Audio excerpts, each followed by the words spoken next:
you that don't know who I am, I'm Sharon. I'm in Chapel Hill, and I have been doing these events for the last couple of months. They've looked like this. They've been slam-like. We did one called Story Prov, which was storytelling and improvisation. Some people who are on our event here were part of that, so I thank you for that, and I thank you for being here. Again, the default for this evening will be that everybody is muted, and that the only people that should be unmuting themselves will be the storyteller when it is their turn to share. For you all out there that might want to see the screen differently, if you're not as familiar with Zoom, I don't know for sure what it's like on your phones, but I know on your computers, your laptops, towards the top right, you should see something that says either speaker or gallery. So if you like the way it looks now, and that might be several boxes and several images or just one, keep it. If you don't, click on that and see what your alternative is, and that might, you might like that more, okay? And the only other thing I want to share with you this evening is, in between storytellers, I might ask a question. It might be something I ask aloud or put into the chat, so I encourage you to participate. And after, I'd like, if you have the time and the interest to stay on, ask the storytellers who can stick around some questions. It might be about their stories. It might be about the process of writing stories, if that's something that's of interest to you. So I encourage you to do that. But with absolutely no further ado, our first storyteller this evening has published a few short stories. But then he discovered his midlife crisis, which is storytelling. He travels around the country, and he has won I believe it's 19 story slams in 8 different cities. With us this evening from Detroit, Michigan, give it up for Mr. Ted Olds. Hello. Oh, just start? Okay. So I step into a dorm at my college. It's February 1980. I've got 2 warming boxes in my hand. Each have 5 pizzas. I go to the security desk and use their phone to call the 10 people. It's 1980. There aren't cell phones. The 10 people come down, and within 5 minutes, they've paid me, and I'm back in my car and heading back to the store. I need to make $50 tonight so I can pay my rent tomorrow. But this is my 3rd dorm delivery of the night. I'm going to make it. I've already made $45, and it's only 9 o'clock. By 10 o'clock, I'll have blown by that, and I'll be making beer money. I don't get an hourly rate that's anything, because I'm considered a tipped employee. But if you deliver pizzas at a college campus, you don't get tips. How I get paid is 2 ways. For one, the store charges $1 per pizza delivery fee, and that goes to the driver. So those 10 pizzas I just delivered, I made $10. The other way I get paid, and I'm embarrassed about this, but I mean, I've got to be honest, it's true storytelling. So there's a stack of student newspapers in the lobby of that dorm, and in that paper, there's an ad for my store, and it's got a $2.50 off coupon per pizza. Now, none of these 10 kids, they're all too broke or they're too cheap to give me a tip, but 5 of them were too lazy to walk to the newspaper and tear out a coupon. So I carry extra coupons in my pocket, and I'm going to claim to my boss that 7 of them gave me a coupon. So I made $5 more there. I'm not a thief normally, but like I'm broke, and the guy knows I'm not getting tips, and yet he's paying me as if I'm a tipped employee. So I kind of feel like it's justified. I can't claim all 10 of them gave me a coupon. That's not believable. As it is, when I give him the 7 coupons, he goes, you know, you get a way higher percentage of coupons than the other drivers. Do you remind people? And it's like, so it's dicey, but I'm getting through it. He says to me, the first bad news of the night, he goes, your next delivery's to a house. Houses suck. because you drive 10 minutes, you deliver one pizza, then you drive 10 minutes back and you make $1. I need those dorm deliveries, man, the volume of those dollars coming together. But it's part of the job. If you want to get the dorm deliveries, you got to do the house deliveries. The house is on a street called Oak Street. I've never been there. I've never heard of it. So he has to show me on a map. I mean, again, there's no GPS. It's 1980. And when I get to Oak Street and I turn onto it, it's dark. There's no street lights. And it's dirt road and it's muddy. I glance over at the top of the pizza box to see the order blank, to see the address, which is 1400. But it's weird because driving down the block, it's all 3-digit addresses, 146, 148, 150. And then I'm facing a cinder block wall. There's a wall that's at the back of a drive-in theater, 1980. And the road ends, but it can't end because it's got to get to 4 digits. Somehow I've got to get to 1400. And I look to the side of this house I'm in front of, 150, and it's dirt along that wall. And I think the road must continue along that wall. And then once we get past the theater, maybe it turns and there's more houses. So I turn, and 10 feet later, I'm stuck in mud. And I'm rocking my car back and forth. And then this old hippie couple comes running out of 150. And suddenly the woman is banging on my window. "You're in our yard. Are you stoned?" I was sober. And she says, "I was going to put a garden in here next spring, but I'm not going to do it now. Some stoner will drive through it." And I'm thinking, I'm pretty sure no one else is going to ever do this again. But before I can tell her that, she says to her husband, "If you'd put up the fence like I told you, this wouldn't have happened." And I know enough not to get involved in a marital fight, but she's absolutely right. I mean, if the fence was there, I wouldn't have driven through it. But instead, I get out of the car and I say, "Look, I'm going to come here tomorrow. I'm going to fix your yard. But for now, I have to use your phone because I got to get a tow truck out here." And I don't remember asking her that. And I don't remember going in their house and using their phone. But that's the only phone in this story. So I know I did it because I remember calling my boss. And they say your brain will block out particularly painful memories. See, I walked into that house, and at the time, Charles Manson was already in prison. So I had no illusion what angry hippies are capable of getting up to. And yet I had to go in there and use their phone. And I call my boss and I say, "Hey, I'm stuck out here. I need a tow truck." And he puts me on hold and he comes back and he says, "It'll be 10 minutes and $40. And I say, "You're cool with that?" And he says, "You're paying." So now I'm back down to $5. Then I say to him, "I don't think there is a 1400. He says, "What do you mean?" I said, "The delivery address." He said, "You idiot, it's 148. And I go back out and I look at the pizza box again, and I had glanced at it and the numbers were all on a slant. And the 8, when I glanced at it, I thought it was 2 zeros. And I walk it up to 148 and I've only got $5. And it's an adult, the first adult I deliver a pizza to all night. And he gives me the first tip I got all night, which was $5. And bonus, he doesn't have a coupon. So I'm starting back up. Suddenly I think maybe my luck's going to change. Maybe I'm going to get through this. And right then the tow truck pulls up and I'm thinking, I just need to get the car out of the mud, get back and get me some more of those sweet, sweet dorm deliveries and I'll be fine. Thank you. Thank you from Michigan.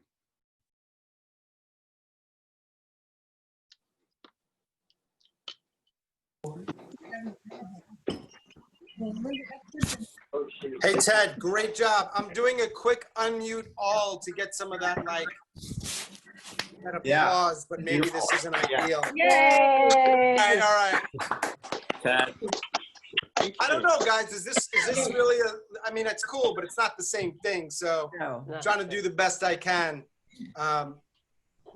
So yeah, what I'll do is I'm going to, hang on, Ted, I got a couple questions for you, so stick around. Sure.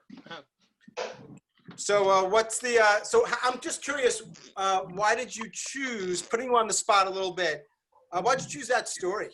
What is it about that story that resonates with you so much? I was just thinking, I've gotten back to writing, and was writing a story about work, and I just started thinking about my storytelling, work storytelling. And I've always loved that story. That was enough. So yeah, I mean, nothing special. You like to use. I took 2, and I saw that there's at least. Hey, Ted, I want to continue the conversation. I'm going to mute everybody so that Ted, when I do that, Ted, please unmute yourself, okay? Sure.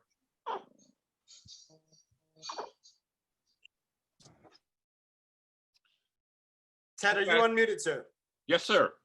Cool. And one other question that has nothing to do with your story or storytelling. Are you in the city of Detroit? No, you've from Eminem, you've heard of 8 Mile Road, which is the northern border. I'm at 10 Mile Road. So okay. I'm Detroit adjacent, but yeah. Got you. And I think this is probably a question that it's a little bit weird perhaps, but I always wonder how different cities are dealing with all this stuff. I imagine it's hard to know because you don't know necessarily what's going on elsewhere other than what you read. But is there anything going down in Detroit that's particularly, like, I don't know, compelling, interesting, weird, different? You know, the thing with being involved in storytelling, and in particular that, you know, I travel a lot. So I live in New York a couple months out of the year. So I've got a lot of friends in New York that are my Facebook friends, and same with Chicago.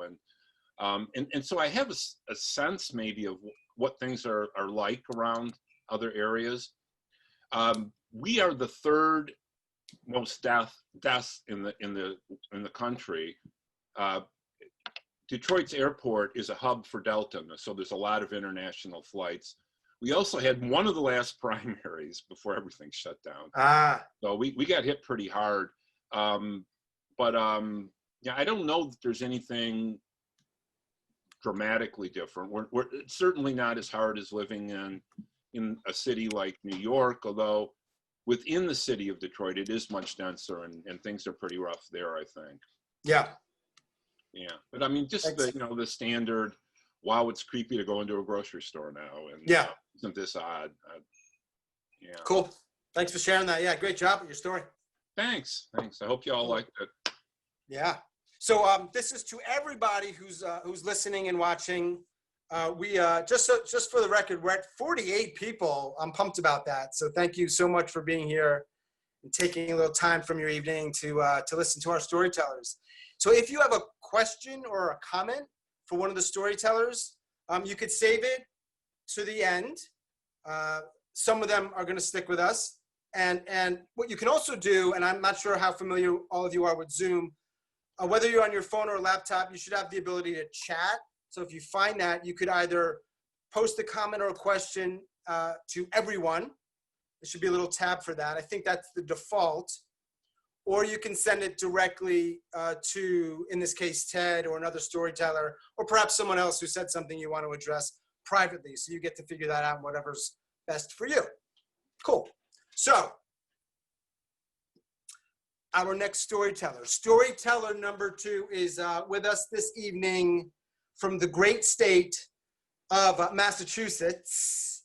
She is a storyteller, a photographer, and a traveler. Although currently mostly traveling from her living room to her kitchen, she's doing long bike rides into the countryside near her suburban Boston home. She's grateful to have 2 rewarding careers in business and then higher education. Linda, I'm going to ask you a little bit more about that later. She's now living her adult 2.0 life. Relative newbie in storytelling, having had some quote-unquote beginner's luck, placing second in the 2019 Big Mouth Off, which is Massachusetts' annual slam finals event. Please, y'all, all 48 of you, give it up for the lovely Linda Grosser. Linda Grosser.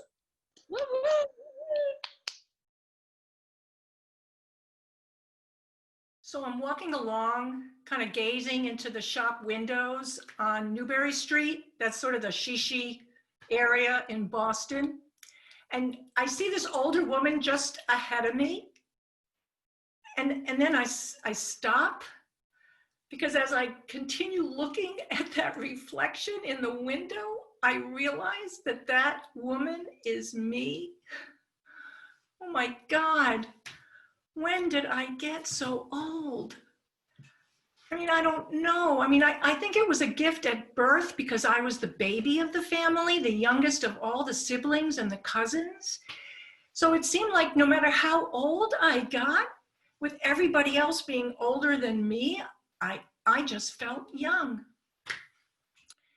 Later that night, I'm back in the suburbs, sitting in my 3-room attic apartment, just feeling sorry for myself. I got divorced, and so I'm single again. I have this nice little dent in my right breast because of my cancer surgery. And I am in my 50s. Is this all I have amounted to? And who is going to want me? But I did not want to be alone. So I bring out my computer, and as I get on the dating app, I thought I had no choice. I had to lie about my age. I took 4 years off my age. And then I really got out there. I learned how to swing dance. I learned how to sail. I read a lot of Pema Chodron. She's this Buddhist nun. I am lovable. I am good enough. But oh my God, dating in midlife, online dating in midlife. I mean, there were the guys, the 60-year-old guys like George. I loved his profile until I got to the part where he said, message me if you're under 40. And then there was Lyle. He came to the first meeting in this black leather jacket, tall and sexy. We dated for a while. And then I find out that he's dead broke. He's trying to borrow money from me, and he is stalking me. The best was Stuart. We had so much fun emailing and on the phone. We decide to meet for the coffee. So I'm going out to Panera. I go in, I don't see him. Oh crap, that old guy in the back, that could be Stuart's father. His pictures were so out of date. And of course I justified my lie because at least my pictures were current. Well, those scenarios, that happened like 20 times over. Well, there was actually just one stalker. I was disillusioned. And frankly, I did not like that I was lying. I wanted to trust the men that I was going to meet, and I had to be trustworthy. So I thought, until you're ready to be honest, I'm just going to take that profile down, and you can go to meetups where you don't have to give your age, and you just show up for an activity. And that worked pretty well for a while, until I was about 2 months away from the most dreaded milestone birthday that I could possibly imagine. I was panicking, and I thought, I cannot do this alone. And in fact, if I'm going to go out, it is going to be in style, and I'm going to have a really big party. So now I am standing in Deborah's lovely colonial home. It is my birthday party. Everybody came, and I am looking out at about 30 of the most beloved family and friends. I see Jerry and Richard in a tuxedo because I had asked for formal attire. And I see Janet and Mike over by the punch bowl. They had driven down from Vermont, and they had hand squeezed maybe 50 limes to make Cosmopolitans my favorite drink. And my 2 sons, Taylor and Spencer, oh my God, we danced the night away to this mix they made that had swing dance. Oh yeah, and they brought the weed too. Oh, the love outpouring it just seeped into my bones like I could never have imagined. I finally felt like I could let go of my own ageism and find some self-acceptance. I mean, that party changed me. And one night, I decided I am ready for the truth. I put my profile back up with my correct true age. That night, I went out to another meetup. It was a Latin band in a little club in Harvard Square. And I ended up talking to this guy, I think his name was Mark, kind of cute, soft-spoken. He didn't ask for my number, and I was disappointed, but it was not the end of the world. Go home, next morning, I'm now getting messages from the app. So I open up this profile, I look at the guy, he's 63, he dances, he sails, and then I look closer at his profile. Oh my God, this guy is Mark, the man that I met last night at the meetup. I open his message. Dear Linda, I was so happy to find and read your profile this morning. When we met last night, I thought you were too young for me. Oh, I knew that this 60-year-old body, mind, and soul was going to be just great. And I was going to give that Mark man a chance. Thank you. Woo!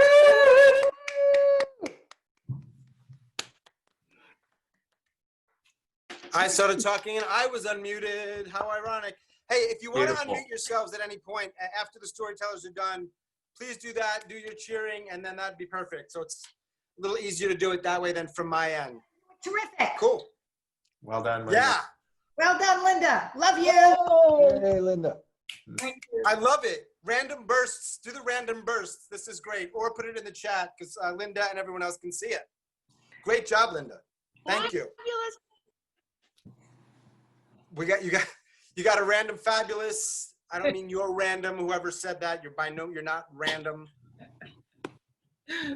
Great job. I could talk to you about this, Linda, and that story for a long time. There was one person. Can you hear me okay, Linda? I can, yeah. Cool. Yeah, just checking. Yeah. Doing my little tech check. Pema. Pema, you know Pema? I love Pema. Oh my God, she's my hero. She's amazing. When I got divorced, she saved my life. Yeah. Oh, all right. We'll have to have a talk about Pema another time. Well, it's so weird with Pema in that with anybody who I'm trying to like learn from, whether it's a Western Buddhist nun or whoever it may be, I kind of know deep down, I'm probably not going to follow this stuff as much as I want to. I'm probably not going to be able to really see it through. And it always bothers me, except with her. I don't know what it is. She's so like, just her words move me in a different way where I'm like, I'm going to try. I know it's a practice. I'm not very good at practice. But man, I think I'm okay with her either way. She can be so funny too, and so humble. You know, it just grabs you. Yeah. Yeah. How were you turned on to her? Well, I had just gotten this divorce, and somehow I got turned on to one of her audiobooks. Yeah. And I listened to that audiobook, and it saved me. It just helped me so much. It was, I'm trying to think of the name of it now. Getting unstuck. Yeah. Yeah, that's one of her bigger ones. Yeah. She, I think, recorded that at a workshop, and yeah, it was great. And then I went to see her with my older son at Omega. Mm-hmm. They have all this kind of Yeah. And it was, I think, two years ago now. And I have a bunch of her books. Yeah. Cool. Cool. It's a cool story. There's a lot of moving part, like a lot of components to that I think are resonating with people. I could see in their in the chat. So great job. Thank you. Thank you. Thank you, Sean. Yeah, my pleasure. Okay. Our next storyteller is, we're gonna bing bang. We were in the Detroit area, the greater Detroit area, and we popped into suburban Boston. We went east, and now we're gonna go back west a little bit, going back to the Midwest, to the great city of Chicago. Without a doubt, the #2 city in the United States of America. We know what #1 is. That's another conversation for another time. Our next storyteller is the host and producer of a Chicago-based show called Story Jam. And this is very cool what she does. So 100% if you're in Chicago, check this out. Story Jam, they combine storytelling with original songs written for each story. So she didn't tell me to do this, but I feel like with her story, if you have this like music that's inspired, by all means create it and send it to her, and maybe you can work something out and make that happen so that you combine her story with your music. In any case, you can check it out at storyjamshow.com. We'll put that in the chat. That'll be easier. Everyone, please welcome to the 7x7x7 stage, Stephanie Rogers. Hi, everybody. Thanks, Sean. Thanks, Linda. Love that story. I can still hear Eddie Vedder wailing, "Jeremy spoken class today," 1,000 times a day on K-Rock, LA's cool modern rock station. It is 1993, and all I want to be is cool. I unknowingly sing along, "Jeremy has spoken, clear as the day," at the top of my lungs in my shit can car ride with all the windows down, and I reek of lost dreams and 1970s shag carpet. As I flock to join all the other broken-winged Los Angeles cool birds to myriad soul-searching, acting, yoga, self-betterment groups all over town, I overhear people talking about this ultra-hip bookstore called the Bodhi Tree. The one thing I remember from my Intro to Buddhism class back in college a few years ago is that the Bodhi Tree is where the Buddha himself sat and achieved enlightenment. Apparently, this bookstore is an embedded fixture in the hipster hangout lexicon, and since cool people love to be enlightened, I know I have got to go there. I pick a day, a Friday. I pick the time, dusk. I pick the music on the way there. Seal's Crazy with that killer groove and that huge ass backbeat. But we're never gonna survive unless we get a little crazy. I'm singing along in the car, and I'm actually happy for the first time since I moved here about a year ago. See, I've been struggling in this town. I cannot make one real friend. I can't get a job. I don't even have a decent place to live. I can't get any meetings with any agents, and my phone's been shut off because I can't pay the bill. No one here gives a crap that back in Chicago last year, I starred in a play and I booked 2 national commercials and I got to be in a Chuck Norris film. After a 2-hour audition to play a life-sized puppet in a cabaret show, I'm not kidding. Today is the day I am going to finally get to the Bodhi Tree and find my place in LA. My friends back in Chicago, they don't know anything about cool stuff like LA or music or acting. They think I'm just their artsy dreamer friend, but they're doing all kinds of boring crap back home like interviewing for jobs and finishing grad school. Anyway, I roll up to the Bodhi Tree in my rent-a-wreck and I see an open parking spot almost right in front of the front door, which I glean to be a sign. Wood and patchouli incense waft onto the street and draw me toward the front door like a temptress. As I glide in, I nod to the hippie staff, who I'm sure have partied with the likes of Crosby. And I say, "Hey," as if I've been there 100 times. And this woman who looks exactly like Joni Mitchell but with glasses asks me if I need any help. And I think to myself, help me, I think I'm falling in love again. I'm cool, I say, because duh. there's this lovely, lovely reading area on the right with teas and beanbag chairs. I sort of stake it out and I think, that is where I'm going to hang out. And on the left, there are rows and rows of books. Apparently, cool people love to read books. I look around and I thought, I thought there'd be more people here today, but I'll just wait. So I go to the history section and I grab a book and I sense there's somebody in my row. And I think, oh, maybe there's someone to talk to, maybe someone I could meet who's just like me. Except I don't want to seem too zealous. So I sort of look at her out of the corner of my eye and I see that she's kind of well-dressed and she looks sort of, not my type, not cool, little vapid maybe. So I walk into the next row and I'm checking out the Tantric Buddhism section, which is very interesting if you ever get a chance to look at that. And as I gaze up, I see that same chick again, reading a book at the end of this row now. And I think, God, who is this sorority lady? She looks like she should be at a cocktail party or something, not at a cool bookstore. She's so not cool. I start to get a little ticked off because this sacred moment that I am trying to create for myself is kind of being ruined. She's harshing my buzz. And the girl looks up from her book and I catch her eye and I want to say, what the hell are you doing here? When I realize I am actually staring into a mirror 30 feet away. That vapid looking cheerleader girl is me. And in slow motion, I drop my book and I high heel it back to the front door, telling Joni Mitchell that I forgot my wallet and I'll be right back. But of course, she knows I won't. I stumble into my shit can car, sitting there for 20 minutes in the rain, tears streaming down my cheeks before I start the car. K-Rock is playing Rage Against the Machine, but I pop in a Ricky Lee Jones tape listening and thinking about being back home, wishing it were XRT, Chicago's finest rock. I start thinking about my friends in Chicago. If they were here, they would laugh so hard while I'm crying. I'd tell them all about the mirror and my rotten audition, and they'd tell me about their boring interviews at Apple and Aeon.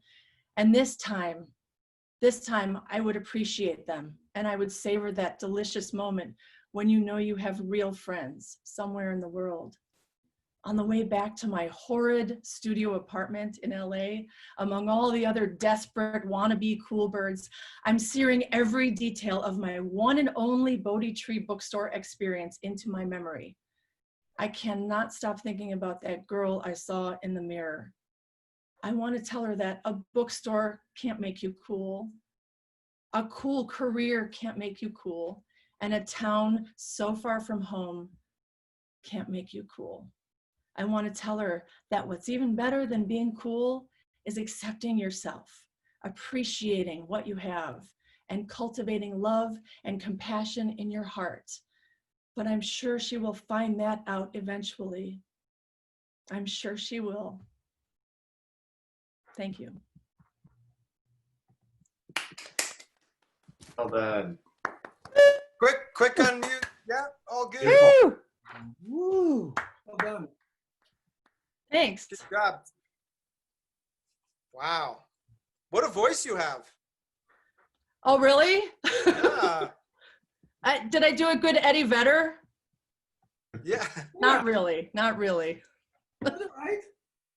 That's awesome. So, Thanks. why'd you choose that story? It's cool. I love it. Just curious. Well, I was just kind of, you know how we're all sitting at home and we're reflecting upon our lives right now? Yeah. Just kind of thinking about every stage I've been in. And that was, even though I was only in LA a year and a half, it was such a big experience, even though it was a short period of time, many years ago now. But I guess it's just self-reflection. It was cool. Thanks. And I asked the others, are you in Chicago, or where in Chicago? I'm just outside of Chicago. I'm in a suburb called Wilmette. Got you. You did say that earlier, right? Cool. Yeah. Thanks for sharing that. Thank you. Thanks for having me. Yeah, cool. Thanks. So here's what I want everyone to do. We have had 3 storytellers, 3 different cities. Would you all put in the chat a word or two that's coming to mind about one of the storytellers' stories, or perhaps more than one? I'm curious. I want to see it. I want to check it out. I want to see what you're feeling out there. Put it in the chat. I'm gonna wait a couple minutes for people to do that. And great time to do a quick bathroom break. Of course, you can always just turn your video off if you want to and then go to the bathroom. We won't know, but now's a good time.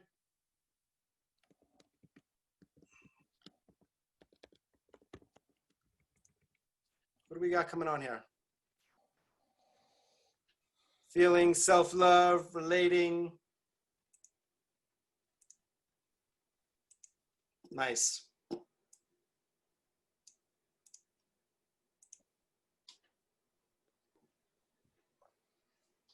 And put in the chat also one other question here as you share that stuff. Do any of you have an interest in storytelling and being on an event like this? I'm curious. Maybe some people out there hear these stories and they're like, I could do that. I want to do that. I want to try that. Put it in there. We got some absolutely yeses. See, my storytellers here are inspiring people to not only like whatever their particular content is, they want to share stories too, which is cool.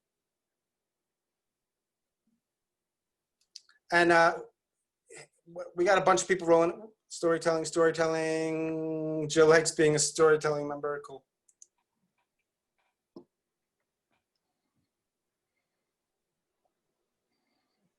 Great. I love that both of the women's stories had aha moments when they surprised themselves by seeing themselves in the window and the mirror. Beautiful. Love being an audience member.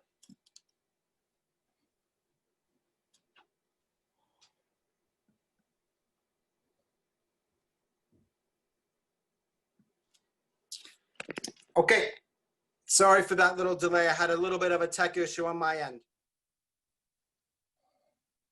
All right, our next storyteller.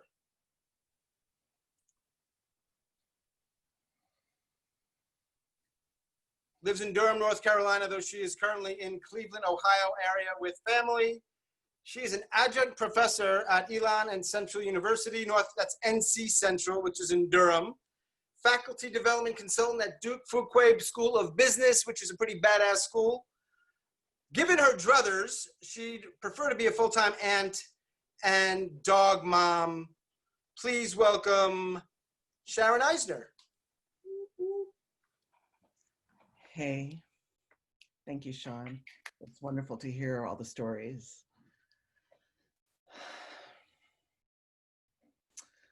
I'm 7 years old. I'm at my brother's bar mitzvah celebration, which is being held in our home.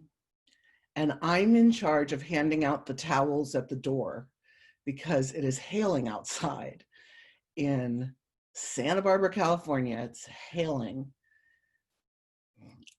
The house is filled to the brim with teenage boys and their parents and kids and people I knew and people I had never seen before in my life.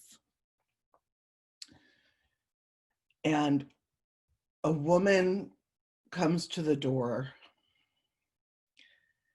and she stands there and she stops just one step into the house. And I hold out a towel to her and it's like she doesn't even see me.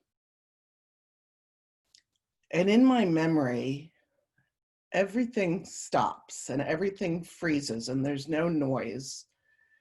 And I just remember her face crumples. She puts her hands over her face. She falls to her knees. And I hear something I've never heard before, I've never heard since. It's like a wail from the soul. It's like the sound of a tortured soul. And I'm scared. I'm a few feet away from her. Something's wrong. I don't know what's happening. So I turn and I yell, "Daddy, Daddy!" My father's a doctor. Something's wrong. He's going to come fix it. Like, I just don't know what else to do. Her husband, who is behind her, is lifting her up at this point. They leave the house. They walk very quickly down the walkway to their car. My father comes to the door. He's running after them. They get in their car. They drive away. My father runs after them to the corner, and then he comes back. And I don't know what's happening. I'm so scared. I'm almost crying. And he sees me, and he puts his hand on my head, and he sort of smooths my hair back, and he says, "It's okay, sweetie. It's going to be okay."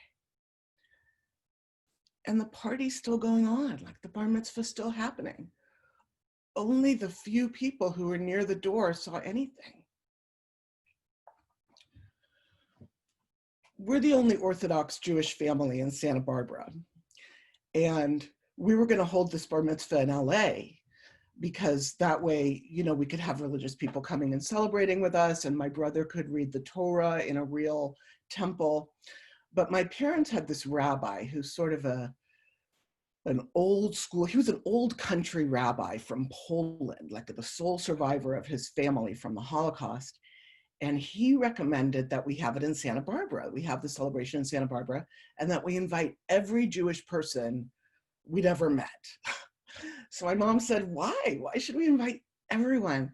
And he said, well, you never know. This may be the first time they've ever gotten to experience Shabbos, you know, invite them for the whole Shabbos. And if they can't stay for the whole Shabbos, invite them for Saturday night. So my parents were like, okay, you know, this is our rabbi, we'll listen to him. So my parents wind up renting most of a hotel a couple blocks away. They invite every Jew they know, people from Sunday school, my mother's friends from writing class, my father's patients. Like if they're Jewish, they're invited to the bar mitzvah, right? And they're assuming people aren't going to accept. Not everybody's going to accept. Well, 140 people accepted. And the rabbi helped with everything. He helped write the invitation so that people knew they should either come for the whole Shabbos and be prepared not to drive and to keep the Sabbath with us, or they should come after Shabbos, you know, and that would be another meal and another celebration. So he helped us write the invitation.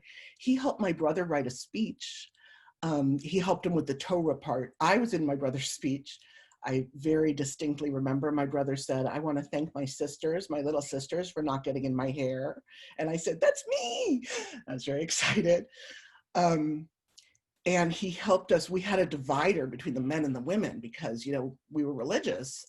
And even though we were newly religious, you know, the rabbi told us to do that. And my mother was so nervous. She said, oh, people are going to hate this. People are going to leave if they can't sit together. And the rabbi said, no, decorate it beautifully with plants and flowers. So that was my job, weaving the plants, weaving the leaves and the flowers in and out of the lattice. And it looked so beautiful that when people came in, they didn't say, what? I can't sit with my husband. They said, oh my gosh, that's so beautiful. He advised us on every aspect. And on Thursday before the big weekend, he calls my mother and he says, how's everything going? And she says, good, we're ready to go. And he said, tell me, what are you cooking? Which is a kind of a funny question because my mom's a really good cook and my grandma had come from New York who really knew how to cook. So that's not a thing where she needed his help. So she said, well, I'm cooking a lot of things. I'm making gefilte fish and brisket and potato kugel and, you know, all these different things. And he's listening and he's listening and he says, well, what about the cholent? Okay, I don't know who knows what cholent is. Cholent is kind of a Jewish stew. On the Sabbath, you're not allowed to cook. And so you keep this dish up in a pot, this cholent. It cooks all night. You don't stir it, you don't touch it, it just cooks all night. And in the morning, the whole house smells like cholent. And it's delicious. It's like the Jewish chili. So my mother had had a bad experience making it once where it didn't turn out well. And she said to the rabbi, you know, I don't feel comfortable making it. I don't think I'm going to make the cholent. And he was quiet for a second and he said, well, I think you should. This might be people's first Sabbath. This might be their only Sabbath. Cholent is a tradition of the Jewish people. They've made it since the Jews can remember. I remember it in the old country. I think that you should make the cholent. So what's my mom going to say? No, I'm not making the cholent. So she decides to make it. So it's Saturday morning. As I've said, it's hailing. The whole house smells of cholent. And this woman walks in, as I've said, and all time stops.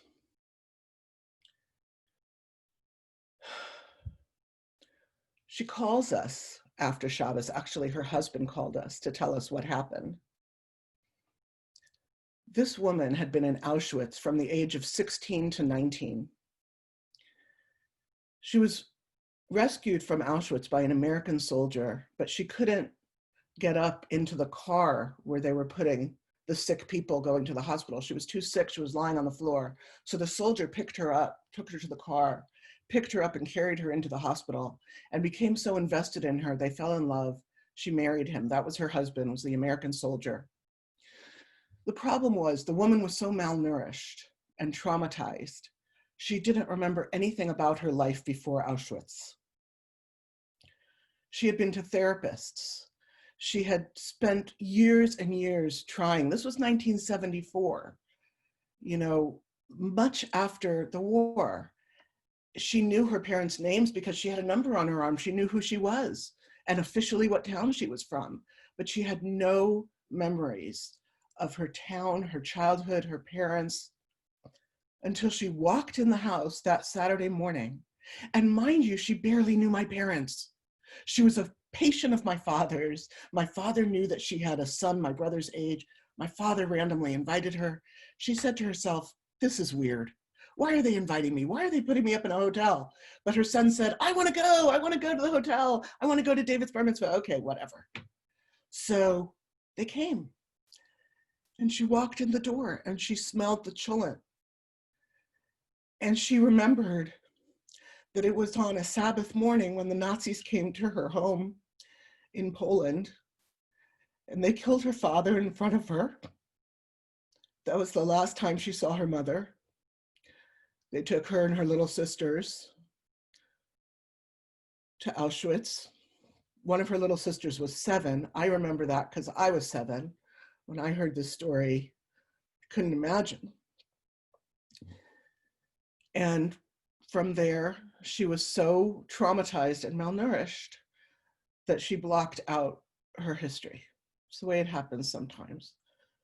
But the olfactory sense is the most closely related to memory. And in that moment, the smell of the cholent brought everything back. And she literally could not stand up. And she was crying and she was so upset, but she got on the phone and she said to my parents, I don't know why you invited me, but you have given me back my childhood. You have given me back my life. And I remember after I heard what happened, you know, the party starting on Saturday night, everybody's walking around, everybody's saying what's going on. And I'm sitting with my dog and I'm crying. And I'm thinking how it must have been to be 16 years old, to watch your father murdered. I'm thinking of the 7-year-old girl who went to the other side, and that's the last time she saw her. She at 16 went with the adults, but her sister went with the children. I never forgot that moment.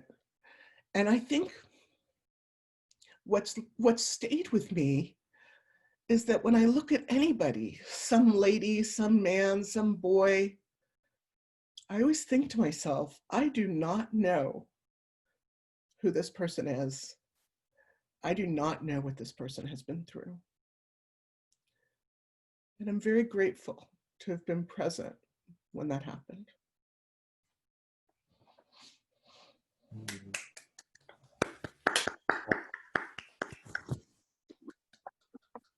Well done, Sharon. Well done, Sharon. Amazing. Amazing story, Sharon. Amazing. Thank you. Sorry, I haven't told the story in a long time. Thanks for sharing that, Sharon. Yeah, beautiful. Ooh. So does the smell of that does that ever bring up stuff for you? No, I'm currently staying with my family. I'm not religious, but some parts of my family still are, and I'm currently staying with my family, and we have children. And every time I have children, I think of that story. Just it flicks through my head. I don't spend a long time on it, but I think of it. Yeah. Just like such a weird miracle story because of this Jewish stew. It's just weird how things happen in life, but I do always flicker on that story. I'm wondering, slight tangent, but you're in with your family, and I'm friends with Sharon. I know she's up there and she's staying with her family who's somewhat religious. So is there anything in that particular community? Mute yourselves if you've got noise. Is there anything in that community that's especially difficult with the corona and the pandemic and the restrictions that makes it more difficult? I don't know. I mean, I can only see as far as my own nose. You know, my mom is ill and she's in the hospital and we can't see her. So that's been really hard. And I think a lot of people here are experiencing that, where, you know, we see each other outside the hospital waving from the windows, and you know, we go to the nursing home. My mom used to have a window in the nursing home before she went into the hospital, and we would literally do dances outside her window and stuff, hold up signs. So, you know, we're all busy making packages for people. I feel like that's a pretty common experience for us not to be able to see our people because they're being careful with COVID. Oh, cool. Thanks for sharing that story. Welcome. Good story. Really nice. Yeah. So let's do this. So it sounds like we can keep people unmuted and you can just figure it out yourselves. I'm sure you're going to. It seems like it's okay, which I appreciate.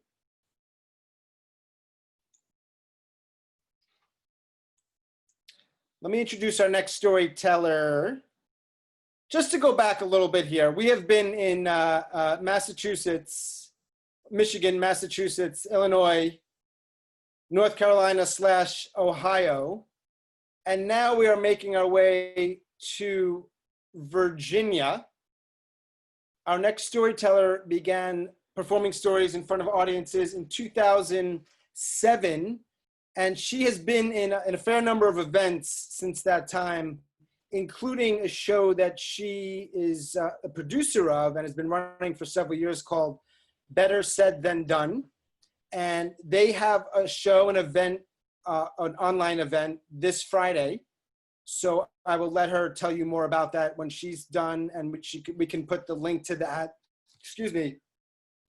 in the chat.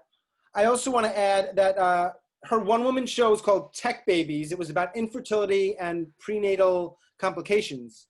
And that premiered in 2015 at Stories in the Round. She's performed at Exchange Place at the International Story Festival in Jonesboro, Tennessee in 2018. Interesting stuff. Wow. She's authored several books. She's done a lot. I'm really happy she's here, all the way from Virginia. Please give it up for Jessica Piscitelli Robinson. Whoop, whoop. Hi, thanks for having me, Sean. So it starts off kind of sad, but it gets better. So just stick with me, okay? When my mom died after a brief battle with cancer, my biggest regret was that I hadn't slowed down and just watched her, you know, taken a snapshot, cemented her in my memory. So when just a few years later, my dad was diagnosed with terminal cancer, I was not going to make the same mistake again. I started watching him like a hawk. Now, my dad was the most intellectual man I've ever known, even though he never went to college. He read every book ever written, loved classical music, never missed a masterpiece theater, and listened to NPR incessantly. But he was born and raised in New Jersey and grew to manhood in the Navy. So he could, and regularly did, swear like a sailor. And there is no way that I could truly honor his memory without doing the same. seriously, this is gonna be bad. I am the reason this is not a family-friendly night. So if you have problems with cussing, now is a good time to step away for the next 5 minutes. My dad had 3 favorite expressions, which he used on an at least hourly basis. All right, here we go. They were motherfucker, get the fuck out of here, and what the fuck. And each of his favorite expressions had the sort of generic definition, you know, the one that we all know. And then they had that deeper secondary dad meaning, you know, the ones that we knew. For example, motherfucker, or as my dad would say, motherfucker, was, you know, in the generic sense, well, it's basically describes something you would do that I might think is inappropriate with a family member. But the way my dad used it was as an expression of deep mental and physical anguish, like if he stubbed his toe or filled in the wrong column in the New York Times crossword puzzle in pen, of course. I mean, what else could you say if not motherfucker? Then there was get the fuck out of here. Or as my dad would put it, get the fuck out of here. That was, of course, his way of saying, would you please step aside, kind sir, you are in my way. But on the deeper dad level, get the fuck out of here was his way of saying something you were trying to do or give him was completely unacceptable. Like if you tried to give him runny eggs or overcooked pasta or ketchup for his steak. I mean, come on, get the fuck out of here. And then there was the creme de la creme, the pièce de résistance, my dad's most favorite expression. What the fuck? Or as he would say, what the fuck?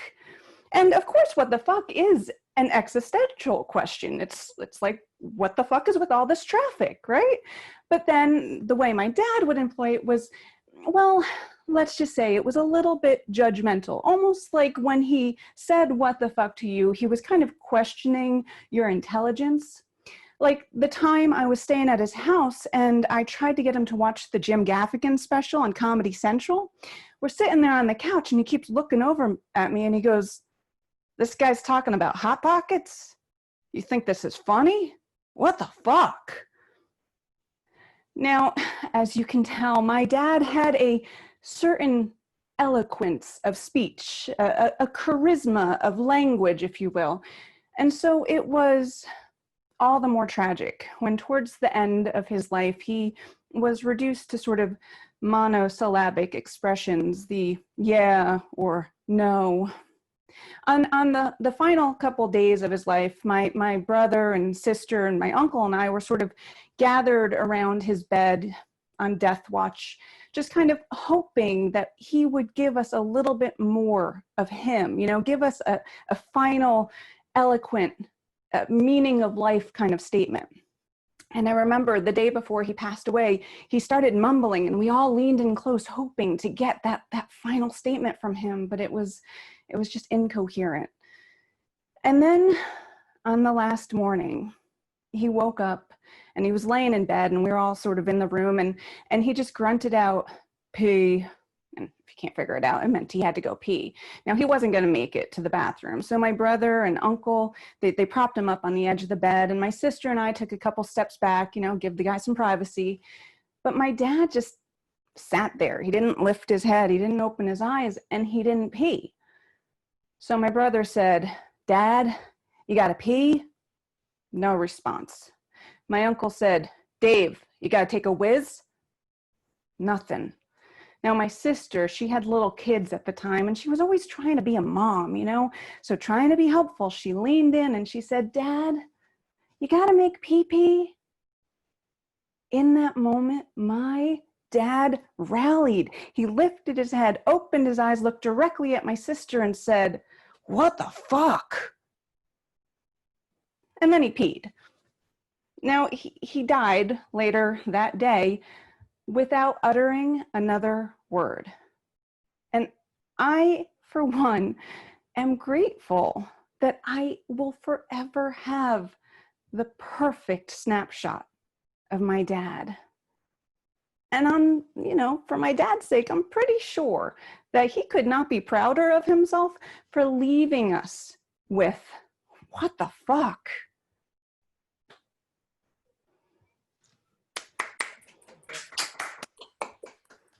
Yay. Beautiful. Well done, Jessica. Thanks. Jessica, great job. You know it's coming, right? Some sort of fuck-related question or comment. Yeah, it's a fucking good story, right? Fucking good story. What the fuck? Oh, you guys beat me to it. I'm sure you're gonna get some.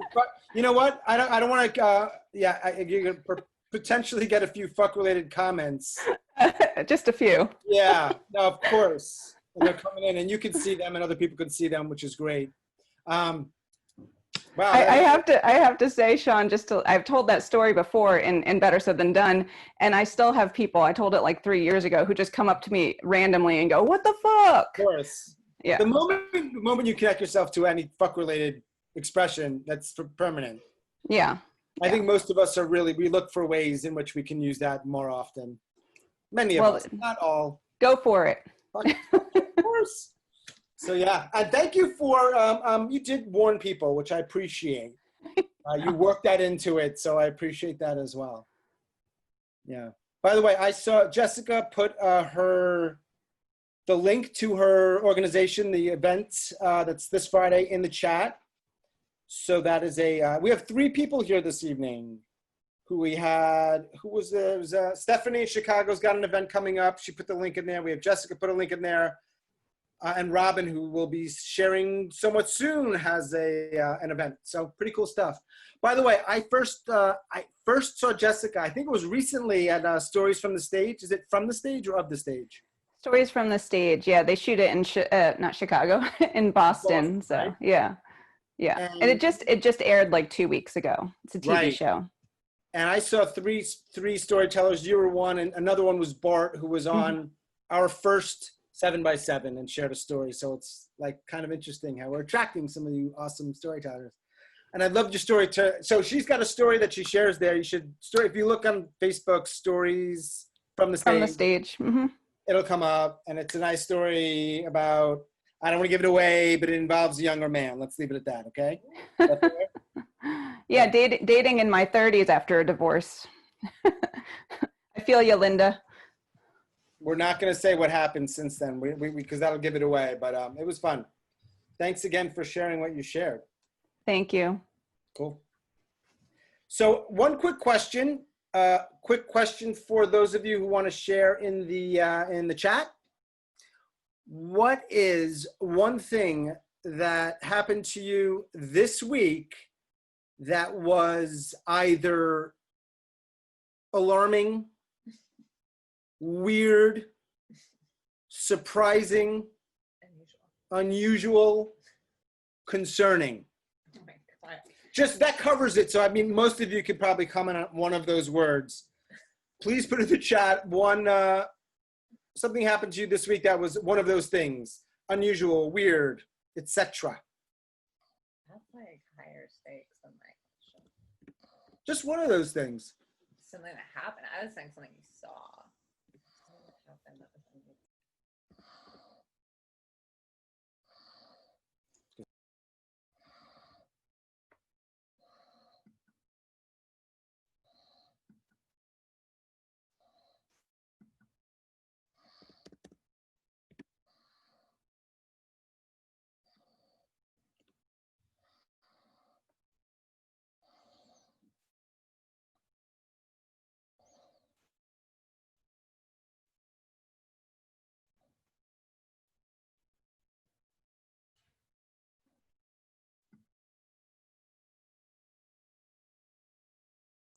All of that, and you heard nothing.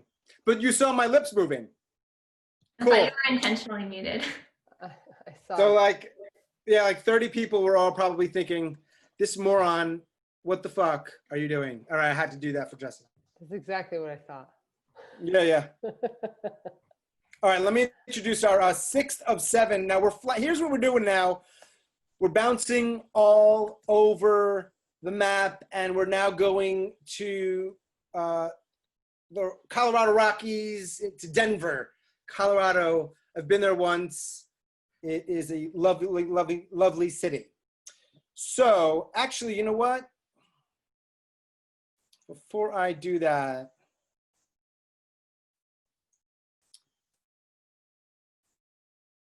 so our next storyteller, her wanderings, I love that word, wanderings, have taken her from Kansas to Canada to Ohio, then across the country living in a converted school bus before landing beside the Rocky Mountains. Although she works in tech, she craves an analog life of writing on her vintage manual typewriter, riding her bike to celebrate learning at 24, and sharing stories and songs around a fire or anywhere really. That does sound pretty amazing. Everyone, please welcome to the 7x7x7 stage, Lily Berman. Lily. I'm going to confirm that you can hear me like a dork. Okay, great. There was no time to consider my options in that moment because there was a human brain flying through the air. And either it was going to splat on my chest and bounce on the ground, or I was going to have to catch it. So there I am, with someone's brain between my palms. And I look up to see my middle school science class, my teacher, and my mom, smiling, the thrower of said brain. And I know what you're thinking, this is a nightmare, right? And it was, but only in the way that all of middle school is a nightmare. All I wanted desperately was to fit in.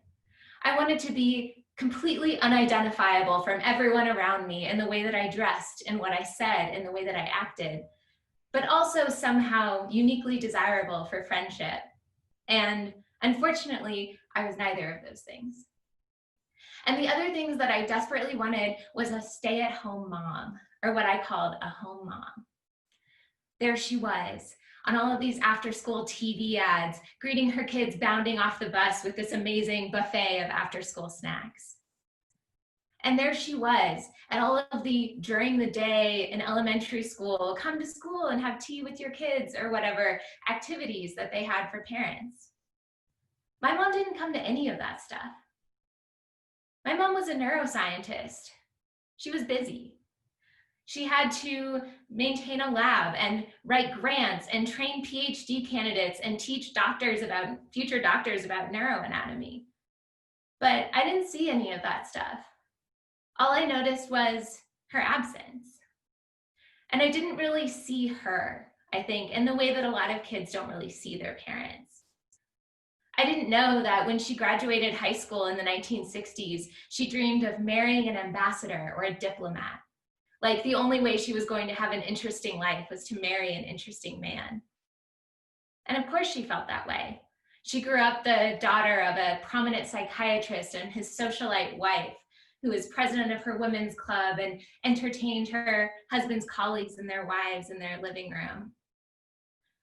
She really flipped that script on its head. She earned her PhD from MIT and found her husband among her classmates. She was one of the first 500 members of the Society for Neuroscience that now has more than 36,000 members. And she became a full tenured professor while having 3 kids at home at a time when most women made the impossible choice between being scientists and being mothers that she refused to make. And she also volunteered. So she brought, for Brain Health Week, these brain specimens in the classrooms. And that's why she was in my classroom that day. And in her recollection, she asked if anyone wanted to hold the brain, and no one said yes. And so she gently handed it to me. But there's no video recording of this, so I can't confirm nor deny her recollection or mine. She also stood in front of all the classrooms and asked the students what a scientist looks like. And all the kids would say the usual, old man, gray hair, until one student would say, you. And she'd smile and say, that's right.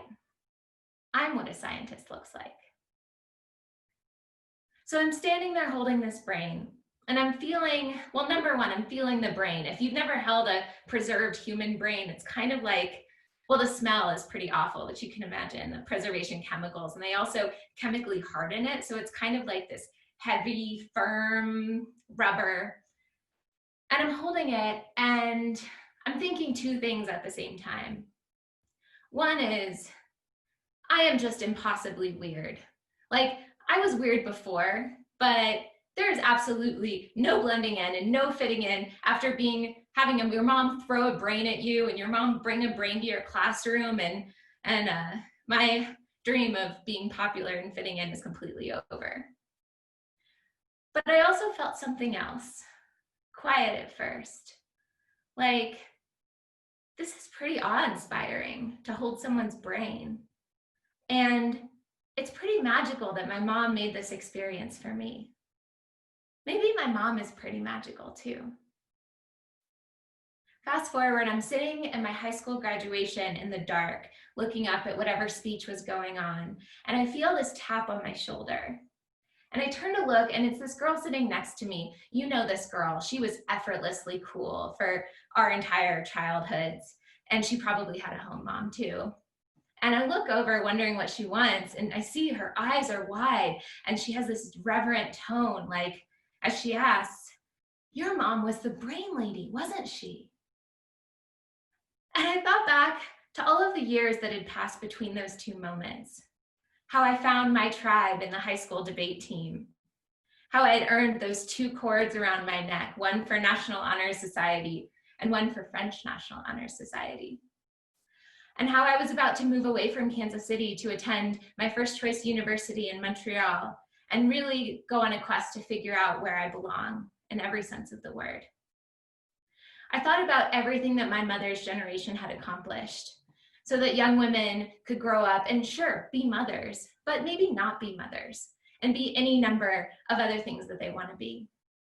I thought about all that opportunity and promise that I was walking into at that moment. And I thought about everything that my mother was, both to me and to the world. And so I turned to the girl and just welled with pride and admiration as I said, yes, my mom was the brain lady. Happy Mother's Day, Mom. Thank you. Hey, Lily. Yay. Love it, Lily. Yeah, loved it. You rocked it, Lily. Lily, oh, that really was what a wonderful story. Thank you. She's here. You can ask my mom a question if you want. Oh, your mom's here? She should be still here. Yep, there she is. There she is. Hi from the brain lady. Mom, you have to unmute yourself or they won't see you. Where is your mom? She's in Atlanta. You might have to unmute her if you want to hear from her. Nancy. I want to hear from her. I think we all do. Hang on. What's your first name? Mom, let's hear from you. So she's Nancy. She's in like a blue chair with headphones on. I think she's unmuted. Now you're unmuted, Mom. Nancy. Oh, we can't hear. We can't hear. Or maybe not. Technical difficulty. What's going on in Atlanta, Nancy? A lot. Mom, I don't think we're gonna be able to hear. I don't know what's going on. What do you think's happening right now with your mom? What do you think's going on? Not like from a tech thing, because I hear these things in the background. I wonder if they're from her. Yeah, I don't know. I don't know. I think she's having technical difficulties. No, it's all good. It's all good. I'm sure she's chatting. She said I was planning to come here in March and to visit her in March, but I wasn't able, which is true. Okay. Cool. So Lily, what was is there a particular reason or sort of spark that you chose to share that story? Yeah, I thought this would be a fun occasion to give my mom a gift for Mother's Day. And sort of, I think, like we were talking about previously, I think a lot of us are thinking of our families that we can't be in physical proximity with, and she lives in a different town. So just to honor her And the one thing that I think is funny is that she is so convinced that she didn't throw the brain at me. So I put that part in so that she wouldn't be known as someone who threw brains at people, because Yeah. Nobody wants to be known as that. That's fair. Yeah. I love the idea that you chose this story to do for your mom. What a loving,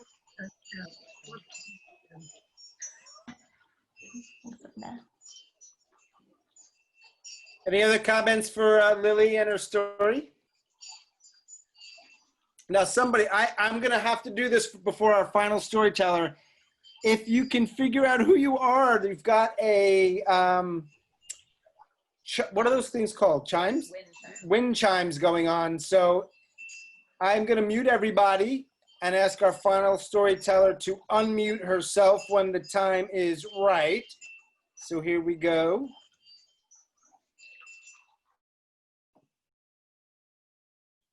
There we go.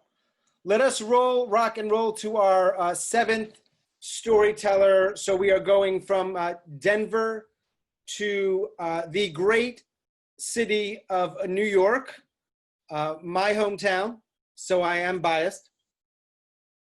Our next storyteller is a self-proclaimed ambassador of fun and a New York City-based storyteller, writer, and comedian. She's a 3-time Moth Story Slam winner who has performed on PBS, Risk, Mortified, and countless other shows. She's also shared the stage with Hannah Gadsby, Trevor Noah, and others. She's also the creator and host of a storytelling series and podcast called Yum's the Word. I've listened to some of those shows. They're good. It features her homemade ice cream cakes. The show has been featured on CBS Sunday Morning and named a New York Times and Time Out New York Critics Pick. Guests have included Mo Roca, Jason Biggs, Joy Behar, and stars from Orange is the New Black. Wow. So everyone, this is our final storyteller of the evening. Please give a warm welcome for Robin Gelfenbien. Thank you, Sean. I appreciate it. Thanks, everyone. Why am I? It says I'm muted now, but you can hear me. Okay, strange. I've used Zoom a bazillion times. So thank you so much for having me. I love seeing all these people from all over the country, whether you're telling a story or not. It's awesome to be here. So about a year ago, I am sitting on an airplane. Remember planes? Everybody remember airplanes? And I'm contemplating doing something that I have never done before. And it's something that scares me. And I am really afraid because I don't know how this is going to be received. See, a few months earlier, my boyfriend and I had broken up, and I had been feeling like really, really low. And I was working from home, and I was doing the whole self-isolation thing before it was like a thing. And I'm a really, really outgoing person. So working from home for me is incredibly hard. And I was just feeling like really alone and really wanting to feel like connected to people again. And so I'm sitting on this flight, I'm in St. Louis, and it's a really small flight. There are maybe 45 people on it. And on the right side of the plane, there are 2 seats. And on the left side of the plane, there is 1. So I rip out all these pages in this very small notebook. And at the top, I write, "Let's create a story together." And I write that the whole point of this is just to have fun. If you want to add a word or a few words to the story, please, once this reaches the back of the plane, please return it to seat 10C. My name is Robin Gelfenbien. I was like, I'm going to give them my full name. So if they want to Google me and be like, who's this nut job? They know like I'm a real person. And then I write like, and my hope is that I can read it over the PA by the time we land. Now, I know this is insane, and I'm thinking to myself, like, nobody's gonna go for this. They're gonna be like, you're crazy, and either this thing is gonna come back to me with like a couple of things scribbled, or I'll never see it again, or it'll like come back to me with like all kinds of swears. So my heart is racing, but I'm like, I have to try. So I look to my left, and the man sitting to my side, English is his second language. And I'm like, I don't know if he's going to really understand what I'm doing, but I just say to him, hey, I've never done anything like this before. And I explain what it is. And what I had written was, there once was a woman who. And so he looks at me and he takes a minute and then he goes, sure. And I was like, what? Like, oh my God. Because I'm thinking, like, I know I'm really outgoing. And most people, certainly on a flight where it's like you don't know anybody, it can be uncomfortable. And the way that I wrote it was so that I wasn't, it's going to sound crazy, but like I wasn't trying to impose on people. I really wanted to make it as easy on people as possible. So if you're an extrovert, you could just pass it on and not have to really engage if you didn't want to. So he writes, my buddy writes, who had lunch in the park. And so I say to him, like, can you pass it to the woman across the aisle? And now I look across the aisle and the woman sitting over there is like hunched over her laptop. She's got a scowl on her face and she's typing like clickety clacking so like the whole freaking flight can hear her. And I was like, she's not gonna go for this. She's gonna be like, lady, you're high. So he doesn't want to hand it to her. I don't blame him. So I like lean over him, which I kind of feel badly about, but there's like, so there's all this like airplane noise, you know, sort of like that white noise. And I lean over and I'm like, excuse me, just want to see if you want to do this. I've never done anything like this before. And she looks at me like, okay. And I was like, what? I was like, I cannot believe it. So then she hands it back and I'm like, just pass it. I'm like, could you just pass it to the person in front of you? And she's like, no. Hands it back to me, gets back to her clickety clacking. So now I, like the guy sitting in front of me is fast asleep. And so there are like, there's like, you know, I'm like trying to whisper between the two seats. I'm like, excuse me. And I'm talking to the lady who's like diagonal from me and she's kind of a young girl. And I explain what I'm doing and she goes, yeah. She fills it out. She goes to hand it back. I'm like, can you just pass it on?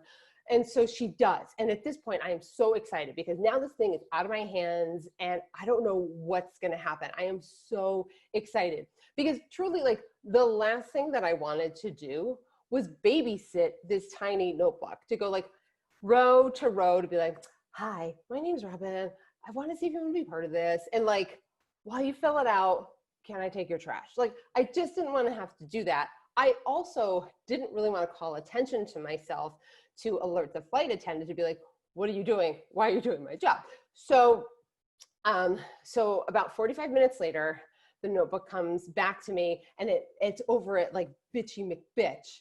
And she goes, I already did it. I was like, oh my God, I'm not trying to cause trouble on this flight. And so she hands it to me. I tried to send it back. It doesn't really go very far. It ends up like minutes later back in my hands. And because the guy behind me says, look, no, people behind me don't really want to do this. I said, totally fine. I completely understand. So now I'm like, oh, well, I guess I have to like take this notebook to the back of the plane. And then once again, I look at my buddy and he is fast asleep. And the last thing I want to do is wake this man up. Like, I am such a nice person. I was like, I don't want to wake this guy up. But I do drink a lot of water and I probably should go to the bathroom. So I tap him on the shoulder and I say, excuse me. And I run to the back of the plane, use the restroom. I come out, I'm explaining it to this man on in the last row on the right. And while I'm doing this, this man to my left is like, what are you doing? And I tell him, I said, do you want to be part of it? Now, by the way, this flight was mostly business people. It was a Thursday night. And I felt like I was at the UN. There were all kinds of people and countries being represented on this flight. And it was really, really cool.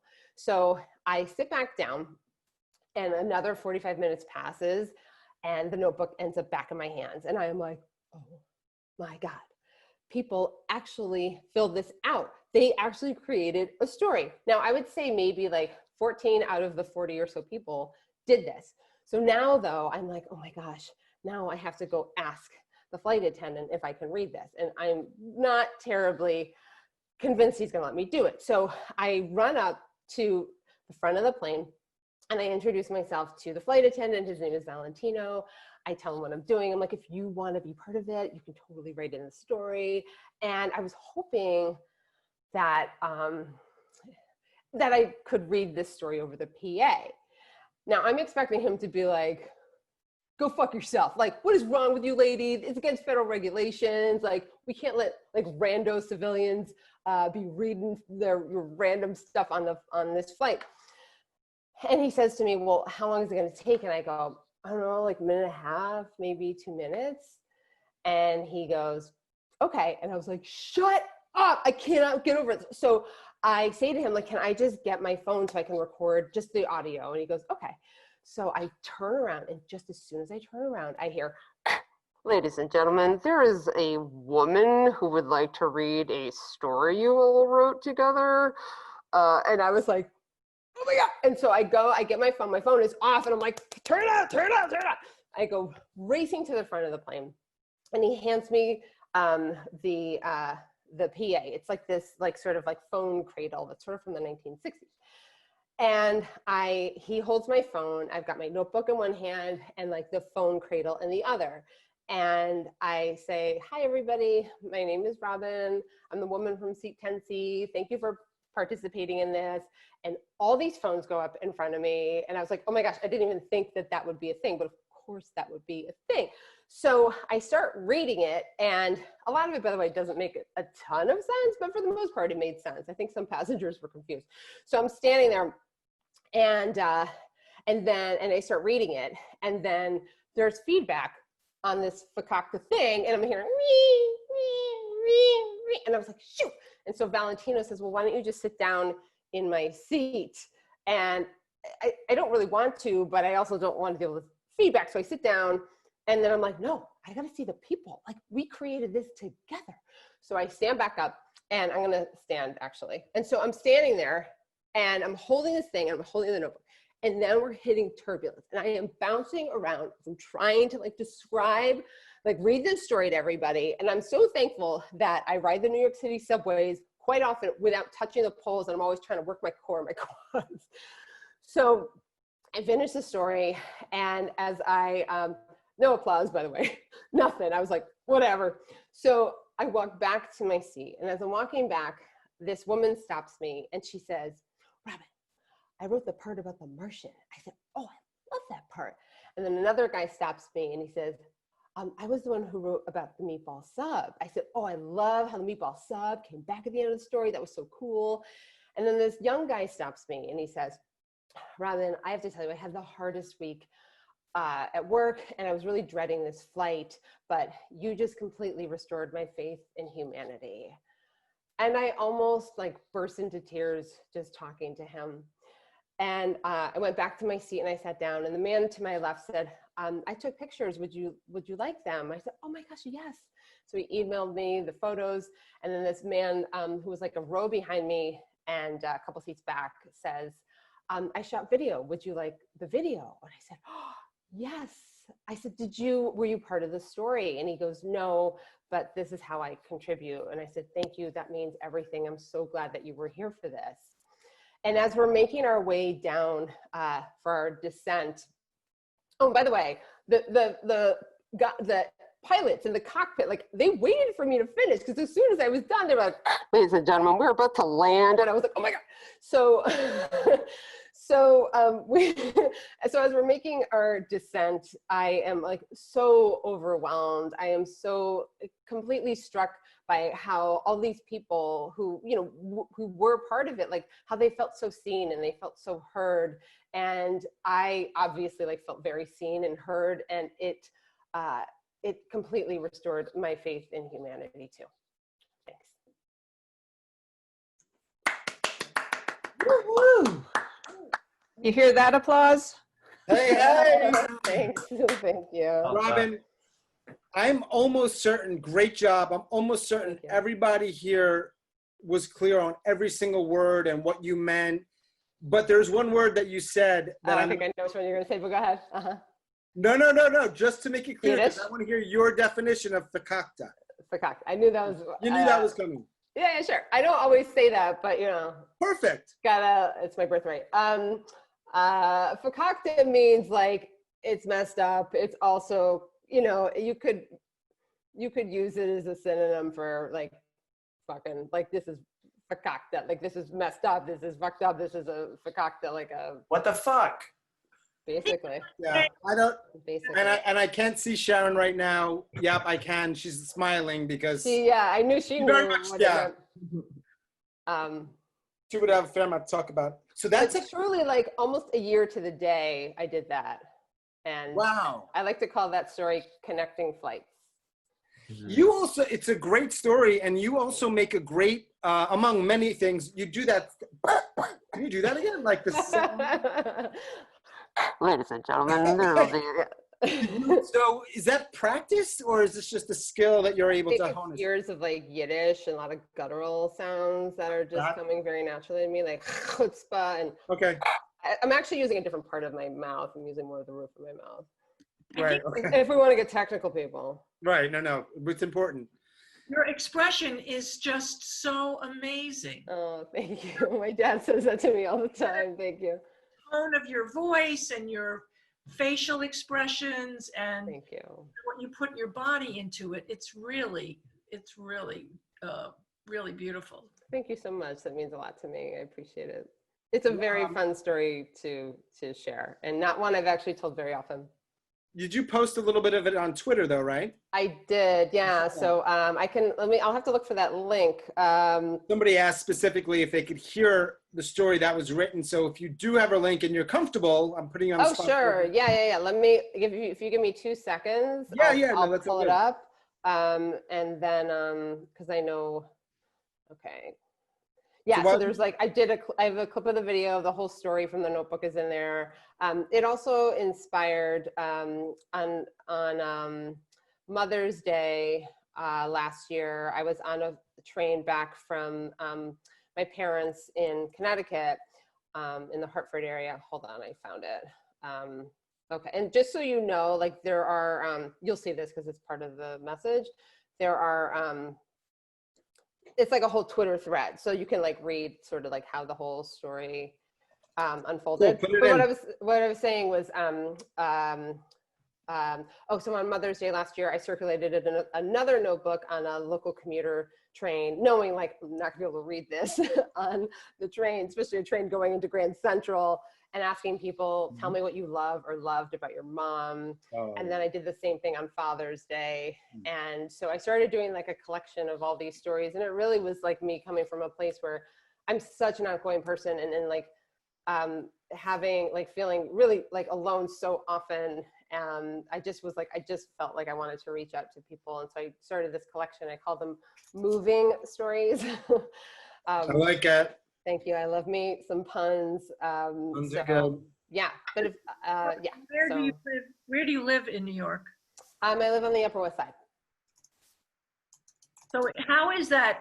How does that feel walking around in your neighborhood? And I don't know how far you are from the park. And I'm actually very close to the park, but at the moment I am at my parents'. They're not here. I don't have this kind of decor in my apartment. Right, that was the question. I think everybody had that question. This is very like farm, this farm motif. There's pigs in here. It was a good choice. It's a good choice. Thanks. Yeah. But what, I was there up until March 20th. Okay. And I was going outside just an hour a day. I mean, you know, I would take the stairs so I wouldn't have to touch anything in the elevator, and terrible. But yeah, but I mean, I'll be going back in a few weeks, so we'll see. I mean, I don't have laundry, I don't have a dishwasher. Like here, I'm just like, oh, it's so palatial. There's laundry. Like to me, that is the bar that I have set. It's so sad. I have a son who lives in East Harlem, and I just cannot imagine, because it's 2 rooms and there's 2 of them. And they can't, you know, get outside easily. And then once they get outside, there's just... Yeah. I mean, I want to go back. I'm like, I guess I'm just going to hang out on my fire escape. Robin. But I am very close to both parks. Yes, Ted. So we stay there a couple months, like 93rd and Broadway. Oh, very close to me. And I run every morning on the Hudson Bikeway, and I can't imagine doing that. I mean, are those closed off, or are people? No, because they just reopened. Some of the park, like part of Central Park, was closed off not that long ago. But yeah, I mean, it's nerve wracking, like, because people run by crazy. you. Yeah, I mean, I'm gonna, when I go back, like I'll bike ride, but I'll go early in the morning just because I don't want to be there when there's lots of people. Even though I was still there before shelter in place, like I was just like, I was already tense and I didn't want to be there or be close to people. I would go, you know, usually work out in the morning anyway, but I would go like late afternoon at 4 and I was like, oh my God, this is the worst idea ever. I can't do this. So I mean, it used to be like tourists on bicycles made Central Park unsafe for running, but now it's like people breathing. Yeah. Unbelievable. God. It is. Hey y'all, I'm gonna cut in for a moment. I just want to sort of more formally thank all the storytellers. Can I say one thing real quick? You Can have I just time. tell You them still have about my time? show and my class? Yeah. Do it now, and then we'll have time after as well. Okay, yeah. So tomorrow night, I am teaching a free storytelling workshop. So any skill level you can join. So I'm going to share that right here. Definitely. And then the storytelling show that Sean referenced at the top that I've been doing for 9 years called Yum's the Word. We won't have Tim Gunn or Mo Rocca there, but we're doing a special Mother's Day show on Saturday night. And it's called Stories from Your Sofa. So we bring the laughs, you bring the snacks. So I would love for you guys to join. We've got somebody who's been on the TED Radio, Moth Radio Hour, 4-time Moth Story Slam champ, somebody, a New York Times columnist, and my mom. So, you know, Your mom? Perfect. Yeah. So anyway, so thanks for having me, Sean, and great job. What time was Pleasure. that? What time was that tomorrow? Tomorrow's workshop is at 7 to 8, and Saturday's show starts at 8. I'm gonna keep this open for a little bit. No rush. I'm here. I realize some of you have to go. Totally get it. But look in the chat. It might be a little bit easier this way, and you'll see the storytellers' links to their work, their show, their classes. I will also post it again, just to double, triple do it tomorrow, either later tonight or tomorrow, in a place that everybody can access it. Oh, great. So just to make sure you can see it. And I want to stick around here for a little bit. So if, everyone should be unmuted. And if you have any questions for the storytellers about their stories, about their process, or whatever it may be, by all means. Oh, I'm sorry. I can do it. I have a question. Is Harwood still here? Sorry, guys, I had a little tech issue. So if you're here and you want to ask a question, please do it. You can do it in the chat. Can I ask an audience member a question? Sure. So Harwood wrote, thank you for being so courageous to do this. No applause. Love that you restored mine too. And then in parentheses, you wrote sort of. So I'm like, wait a minute. I know you're referring to restoring your faith in humanity, but what's the sort of piece of that? I'm confused. Oh, just sort of. Not you alone couldn't restore my faith in humanity, but it made a dent. All right. No, it was a lovely, continuous moving stories. I love that. It's like a movie could be written around that. It's a really beautiful idea. Thank you. I feel like I need to, I want to listen to it again, you know, because, you know, there were all these nuances around it, and that, you know, to be able to really take it all in. So I look forward to trying to do that. It was really fun. Really I might tell it on Saturday, since that will be the anniversary of me doing that. We'll see. Perfect. I don't know. How could you not? You must tell it Saturday. Well, all the stories about moms, I kind of feel like I'm dissing my mom if I don't say. Can you tell me, can you say the name again of where what the events are, so I can write it down? Sure. It's in the chat, but I can send it to you privately if you'd like. Chat, I can find it. Okay. Okay. Everybody's stuff should be in the chat. Okay. And again, I'll post it in the group, and I think many people get notified, maybe a little too often, when I post something in the group, so that you'll get everybody's links, particularly the storyteller stuff, and access to it, either this evening or at latest tomorrow morning. I have a question for anybody, but particularly the storytellers who are comfortable sharing.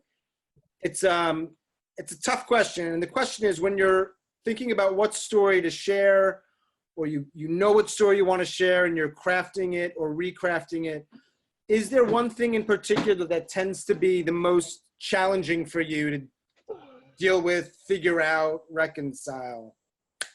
Whoever wants to take a shot at that. I will a little bit. I feel like the current cultural climate is kind of fragile sometimes. And I recently was going to tell a story that I was really excited to tell, because when I was supposed to tell it in real life, that event got canceled. So I was happy to have an online opportunity. And then less than 24 hours before I was going to tell the story, I thought, it's just not right. And I completely wrote and figured out a new story, because I just felt it had to have a different touch. It had to, instead of going back to something that I already had, I wrote a new one. But yeah, I just think, we have to be considerate of everybody's fragile in a different way. So I'm wondering, did any of the storytellers, when you were choosing a story, or I don't know if this is a story you've told many times or this is the first time, did that come up for you? And the original question about specifically, you may have sort of had some different ideas, so please share. I'm curious. Yeah, well, I was going to tell a story about 3 of my elderly aunts. 2 are passed and 1's still alive, that were influential, and it was a very sentimental story. And then I just couldn't do it. And then my birthday was the next week, and I was supposed to go to New Orleans, and that didn't happen for the Jazz Fest. So I just decided to tell a whole story about birthdays, and it was really fun. And I wore a boa, and everybody, everybody responded to the birthday, and people were sending me all these happy birthday greetings. And I remember my birthday when I would turn 60 or whatever. So, it ended up being I knew it was the right thing to do, although I usually like to be way more prepared than writing a story until a few hours before I'm going to deliver it. Thanks for sharing that. Who else has got some thoughts on that? Wait, I forget the question. Ted. Well, I Don't would you have dinner first. to I've get been sitting to? here drinking for Ted, the last. the question was It's Cinco de a Mayo. broad one, a very general one of like, what's really hard for you when you're choosing, crafting, recrafting a story? Oh, it's so different on something like this as opposed to when there's going to be judges. Right. Because like with judges, it's sort of the entire thing is, well, the mouth, say the word.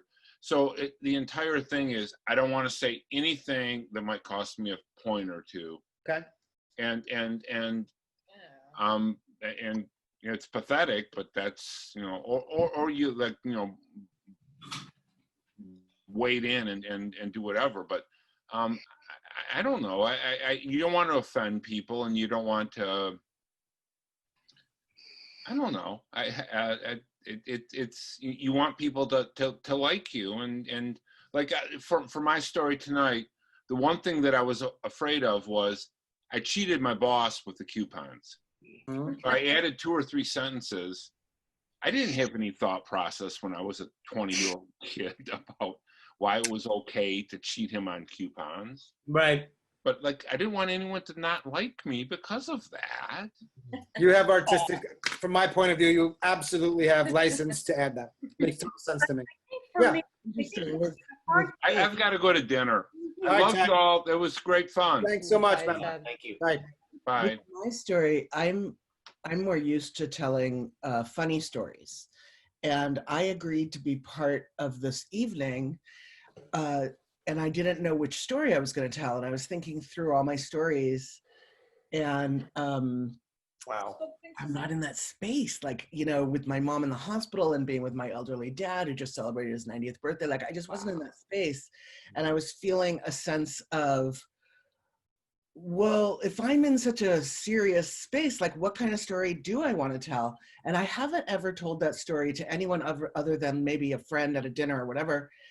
And I thought, oh my God, that's so heavy. And I didn't know if it would be welcome. So I checked in with Sean, and I'm like, Sean, help, can I tell this story? And he's like, yeah, why not? And I thought, well, it's just really heavy. And he said, if you have something to say, you need to say it, you know? So I felt really welcome to bring it, but it was definitely a challenge for me to tell a story like that. You would never know that that was a challenge. No, thank you. Yeah, it was really, really beautifully done. You unmute, let me know when I'm mute. So Cool. Thanks, Sharon. I think the most important thing about what I picked and what I thought when I feel good about telling a story, and I'm pretty new, so it's like I have maybe 3 stories, that I feel that I really feel meaning, that I feel connected to the feeling of that story and what it meant to me. And that to me is what makes me feel like I am ready to tell a story. Mm. Nice. Hey, Robin. I think the hardest thing, and this is true of really almost anything you work on creatively, certainly when it comes to stories, is just what is the end? Mm. And if you look at SNL, like Saturday Night Live sketches just sort of peter out all the time because it's like, how do we wrap this up? It's really hard. I think because you want to show change by the end and you don't want to be cliche with how you deliver that, where it's like the moral of the story, or, you know, there's just, it's a very, it's sort of like a nuanced thing. And so I always have a really hard time doing that. Everybody has a different approach to storytelling. A lot of times people will say, start at the end and then kind of figure out where you are at the beginning. I find that really hard to do. I tend to just kind of dive in, like dive bombing in, and then I'm like, what is this about? I'm not really sure. Yeah. But just know, like, for anybody who struggles with that, it's extremely common. Mm. Can I just add something? As someone who's been telling stories for over 25 years, I tend to fall in love with my own stories, but a lot of times I need to step back and say, what is this story about? And is there something in this story that is universal in a way that the listener understands that I'm doing more than just saying, hey, I'm kind of interesting, listen to this. I did this, I did that, I did the other thing. I look to say, I always start with, well, what's my audience? Is it going to be, if it's going to be a slam, which I don't care much for slams, but if it's going to be a slam, I want to get that, you know, get that shock that people go, wow, and give me a big number. But it's important to say, who's your audience and why are you telling this damn story? And what can people in the audience take from the story that can relate to their own lives in some way? And then what Robin just said, understand when and how you're gonna end a story. I was on one of these the other night with some very well-known storytellers. People, if I mention names, you'd go, oh, I know those people, I know. And they all went on and on and on. And I don't know if it was the medium, if it's Zoom, people don't know what to do with Zoom or what, but if you don't know how to be, it's important to know how you're gonna open and to know how you're gonna close. And in the middle, you can do some improv work, you can be a little extemporaneous, but know what you're telling, why you're telling, what's your audience, what's your open, and what's your close. And if you get all that stuff down, it'll probably be a success. Is that it? Just those things? Just okay, just making sure. Want to make sure. Just Are you taking notes, Sean? I also think it's important that as much as you can to try to like really be there, like really relive that as much as you can. Like present. You like, you know, I when I told the story I just told, I was like, I pictured that man. I pictured my notebook. I pictured going to the front. I pictured every single part of it. And I mean, granted, like if we were all live on stage and I were holding, I would still reenact holding that thing and holding the notebook because I want you to see it. So I want you to step into my shoes as much as you can. And I completely agree with Howard that it should be universal. I know most people would never do anything like what I did. And it's fine. I mean, it's insane, sort of insane what I did, but I think you know, I did it from a place I think people can relate to, certainly now, of like feeling alone at times and just wanting some sort of like connection, or just wanting to feel seen and heard. Like, I think that's a very normal human feeling. And you don't have to be seen and heard in such a huge way necessarily. Makes sense. I could go on and on about this. Yeah, I love this topic. I'm like obsessed with storytelling. No, but and I'm sure you cover some of this stuff in your class. Yeah. Tomorrow, not as much, but yeah. Right. Just because it's it's an intro. One of the things I do when I'm off stage, getting ready to go on stage, whether it's a solo show or just one story, is I repeat a mantra. And my mantra is articulate, gesticulate, enunciate.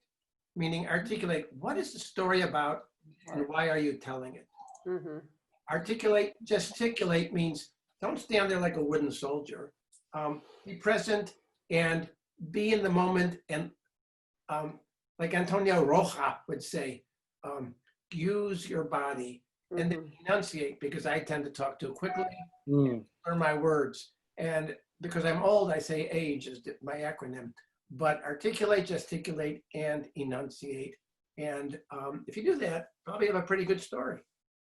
I have a mantra too that I say before I go on stage. Usually it's before I tell a story or before I host a show or anything, although I didn't do it tonight, which is,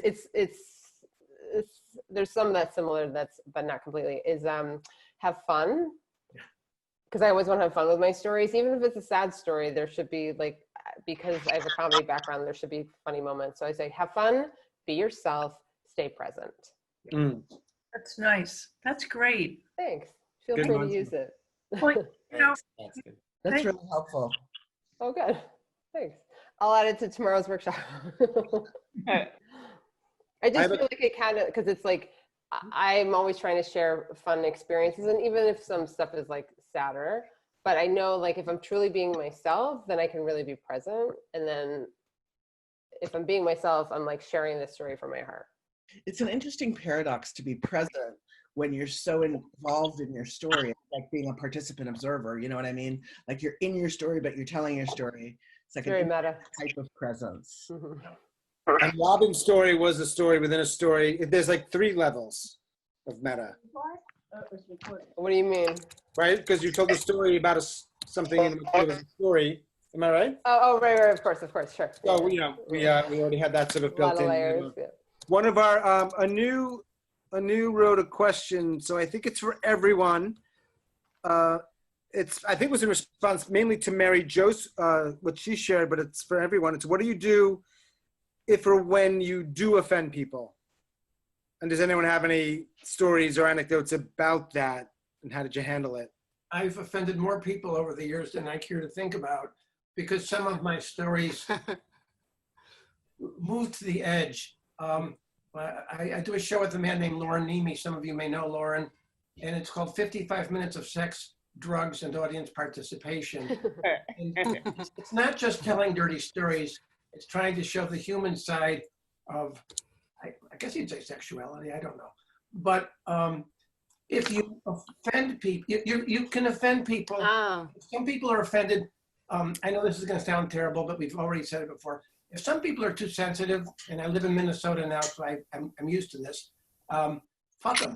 I mean, I let people know there may be content warnings, there may be language warnings, but, and there may be political warnings, because I'm a political commentator, and I actually have a regular TV spot that I do. If my politics offend you, if my sex references offend you, understand it's about humanity. It's not about trying to tell titillating stories. And if you worry about offending people, you're gonna be a fairly, I would say a fairly tepid storyteller. And even the nicest stories can offend somebody. I would say don't worry about it, but don't go out of your way to try and offend people either. That's not right. It's a tricky balance. I'm a New Yorker, and I'm pretty outspoken. I don't think I'm outspoken. I don't have a TV show.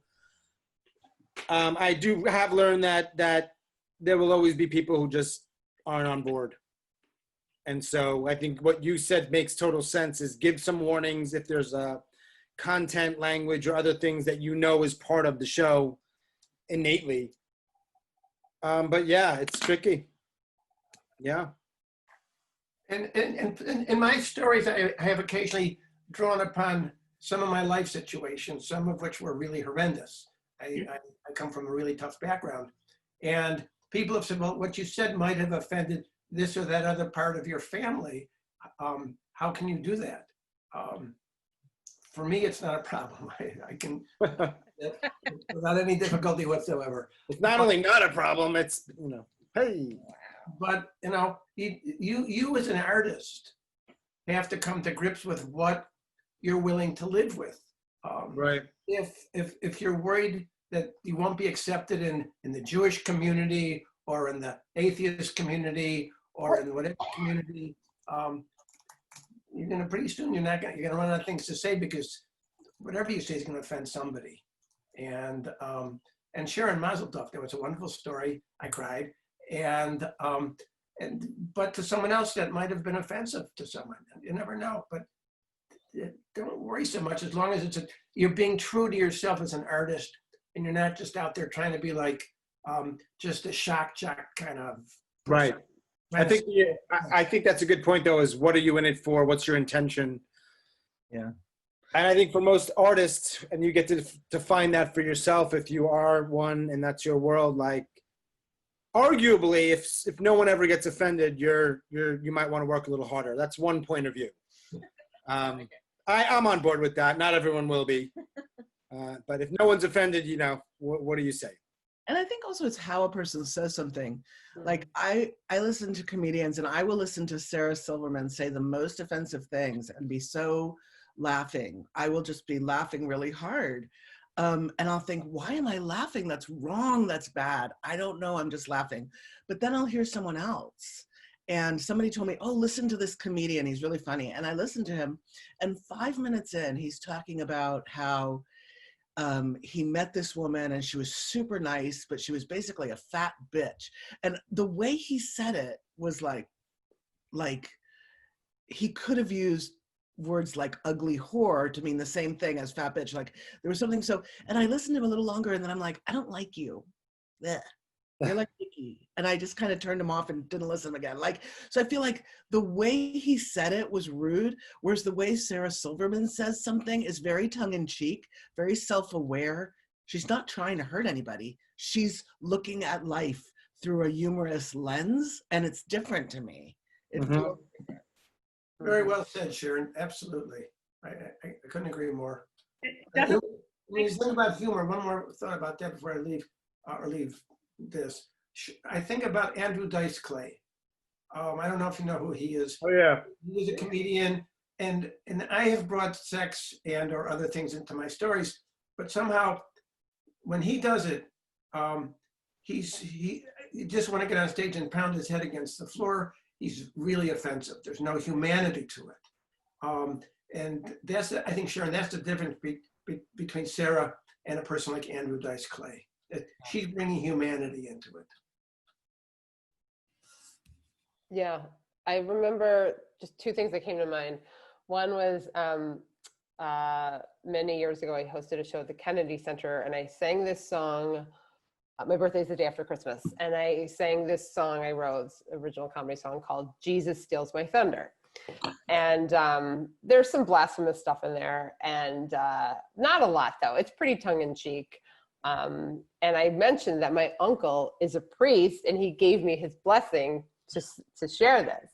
And afterwards, people came up to me and they were like, "I can't believe what you said," and da-da-da. And I was just like, I tried to like soften the blow as much as I could, but I still apparently upset somebody, and I had to let it go because most of the people in there enjoyed it. But and I'm such a people pleaser that it's definitely hard for me if somebody doesn't like my work. The other thing that comes to mind is, I don't know if you guys know Matthew Dix. He's won the Moth like 42 times or something. Yeah.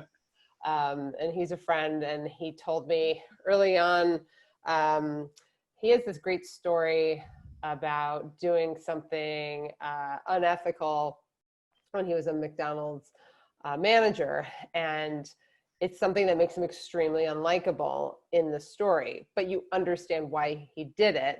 To some, it could be considered offensive.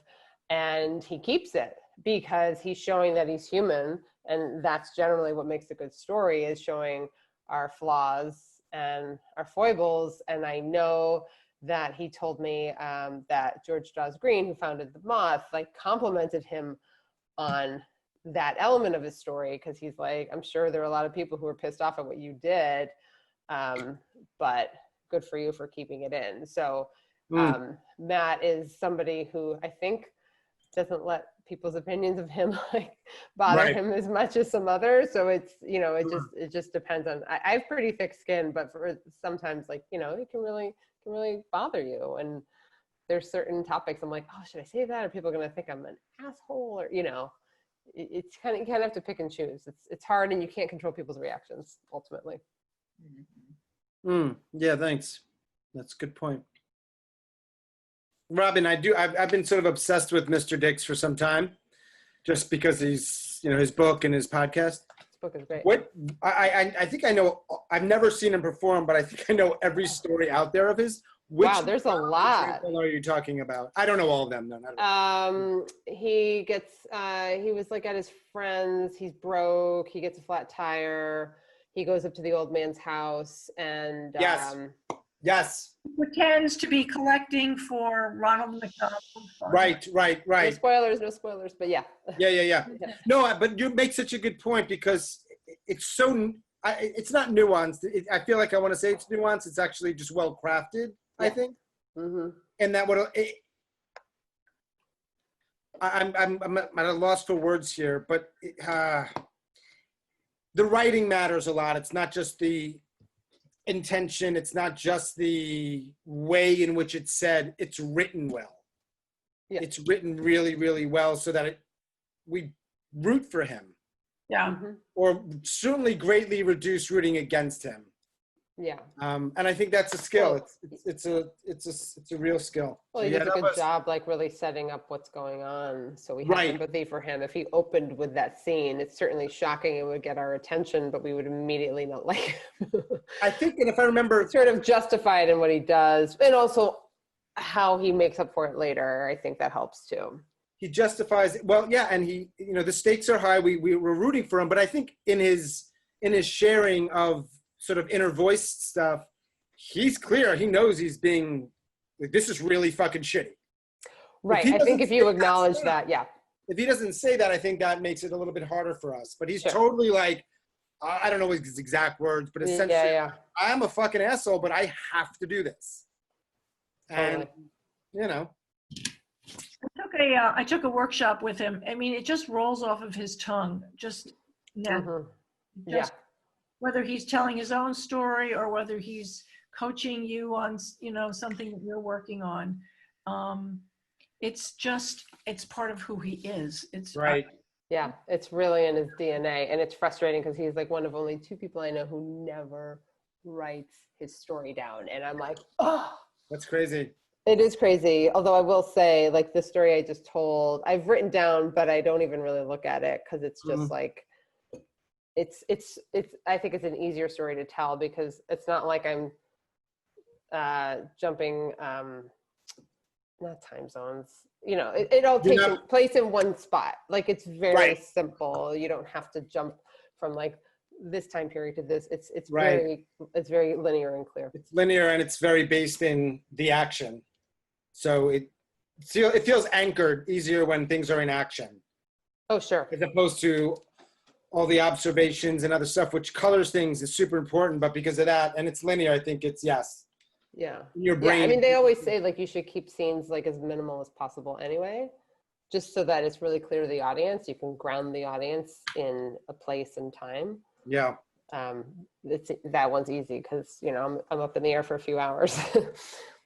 And I still don't understand how post 9/11, I thought that type of thing would never happen. Because I'm good. I guess that's honestly, like, I really was just like, I think I came at it from like such an innocent standpoint. I was just like, I just thought this could be fun. I mean, it's also because it was such, I think it was because it was such a small flight. There was one flight attendant. I mean, who knows? But I will say, like, on the outbound flight, I was like, oh my God, this flight is so small. I have to I have to do something. But I was terrified because I was like, I thought of so many different things. And I really was like, he's not going to let me do this. I really had such low expectations. And That's boy, cool. was I surprised. Thank you. Thanks. I'm not surprised there's at least one, if not many, stories from those events or experience. What do you mean? Well, I feel like you could pull a lot and have all sorts of different stories from that experience. There's a lot of cool shit that happened. Oh, yeah. Yeah, that's true. I mean, it's just such an interesting thing. What experience? Thanks. The experience of the plane. Just her story. That's right. Okay. Someone's here with talking? me. Yeah, sorry. I'm being an awful host now, but No, that's okay. I just was like, who's talking? Anybody else have a question? No one else? We got to thank Sean. Do it again, Sean. This was so fun. Well, I'm going to do a slam. I have a slam that's directed at you, Howard. Why is it directed at me? Because you don't like them, but you win them. That's ironic, I think. It's a little ironic.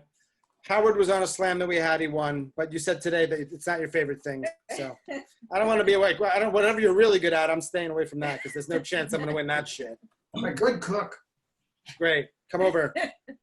So we had one for Thursday, but I think I played my cards wrong here, and I'm probably going to postpone it. I'll let people know for next week. So if you're into the slam thing and you want to just bring like 5-ish minutes, and it is a competition. I have judges. One of the judges is here. Her name is Sharon. She's shared tonight. Sharon, this is a good time to tell you I'm probably postponing the slam. So I hope you're available to be one of the judges next week. But yeah, if that's your thing, come. And if you're not, well, let people know. Thanks. No, Is there a sign up that For night? that? Yeah. Are we friends, Maria? If not, I can send it to you. We don't need to be if it's not your thing.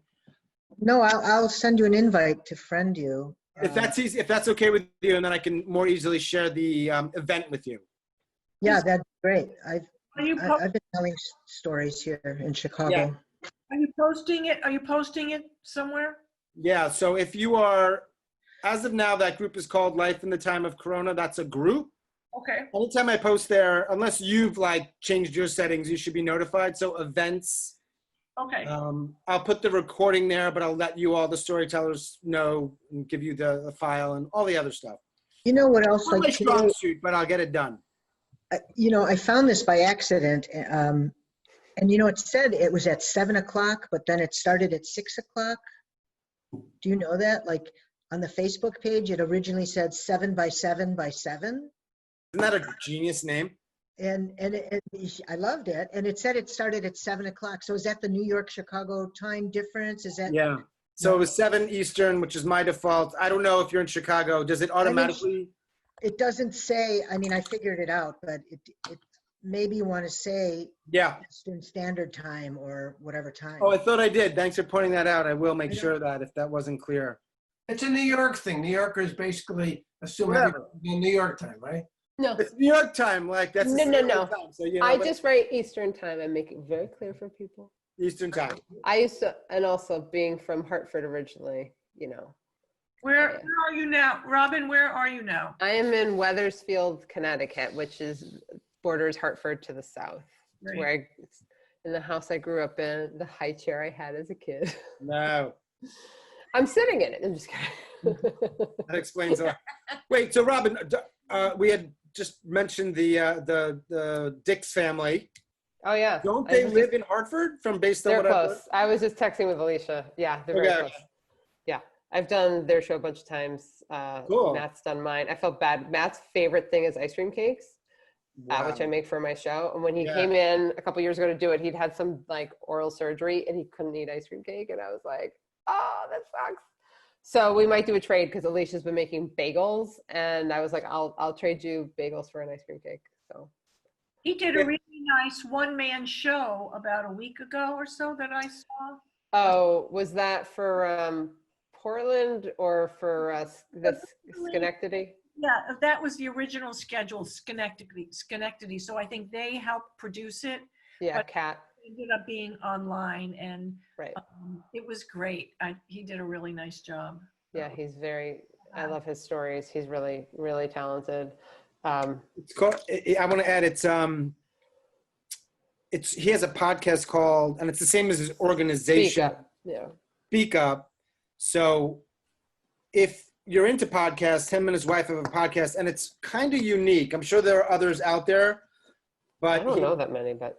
Well, yeah, it's unique in what I found in that he talks to one of the storytellers from his event, along with his wife, who co-produces it, co-hosts it. And they really dive into storytelling. So if that's your thing, like I just love that shit. Oh yeah, you totally geek out on it. I geek out on that. I've been like crazy in the last couple of months, especially. It's really good. Like they get really granular as to like, why does this work? Why does that, it's just fascinating. So he's got a book called Storyworthy. I'm not an affiliate. I'm not making any money here. Yeah. But his book called Storyworthy, I think is probably the best. It is a fabulous book. For Fabulous. this kind of storytelling, it should be. Yes. Sort of the live, personal, 5 to 15 minute-ish, whatever it may be. It's, yeah, it changed really how good. I told stories completely. I have to start with the 5-second moment. That's his thing. When I have a 5-second moment, then I Right. or back and forth, whatever. But, So, Linda, I want to ask you a question about that. I read that book. I learned a fair amount of things. Just for people who haven't read it and are curious, from what I remember, and I want you to sort of expound on that, the 5-second moment is sort of like the thing that happened, like what matters most, right? And why you're sharing it and sort of tied into the takeaway. Is that accurate? yes, right. Absolutely. It's the moment of an epiphany or, whatever. Yeah. Transformation, realization type thing. Yep. I found, and I've been writing a little bit more of late, that I don't know if I was as aware of it as I am now, is when I don't have that, I have fun shit that happens, interesting-ish maybe, but there's no story there. So I'm like, I have a few things I'm working on right now, for example, they're potentially good stories, but it's not a story. There's not,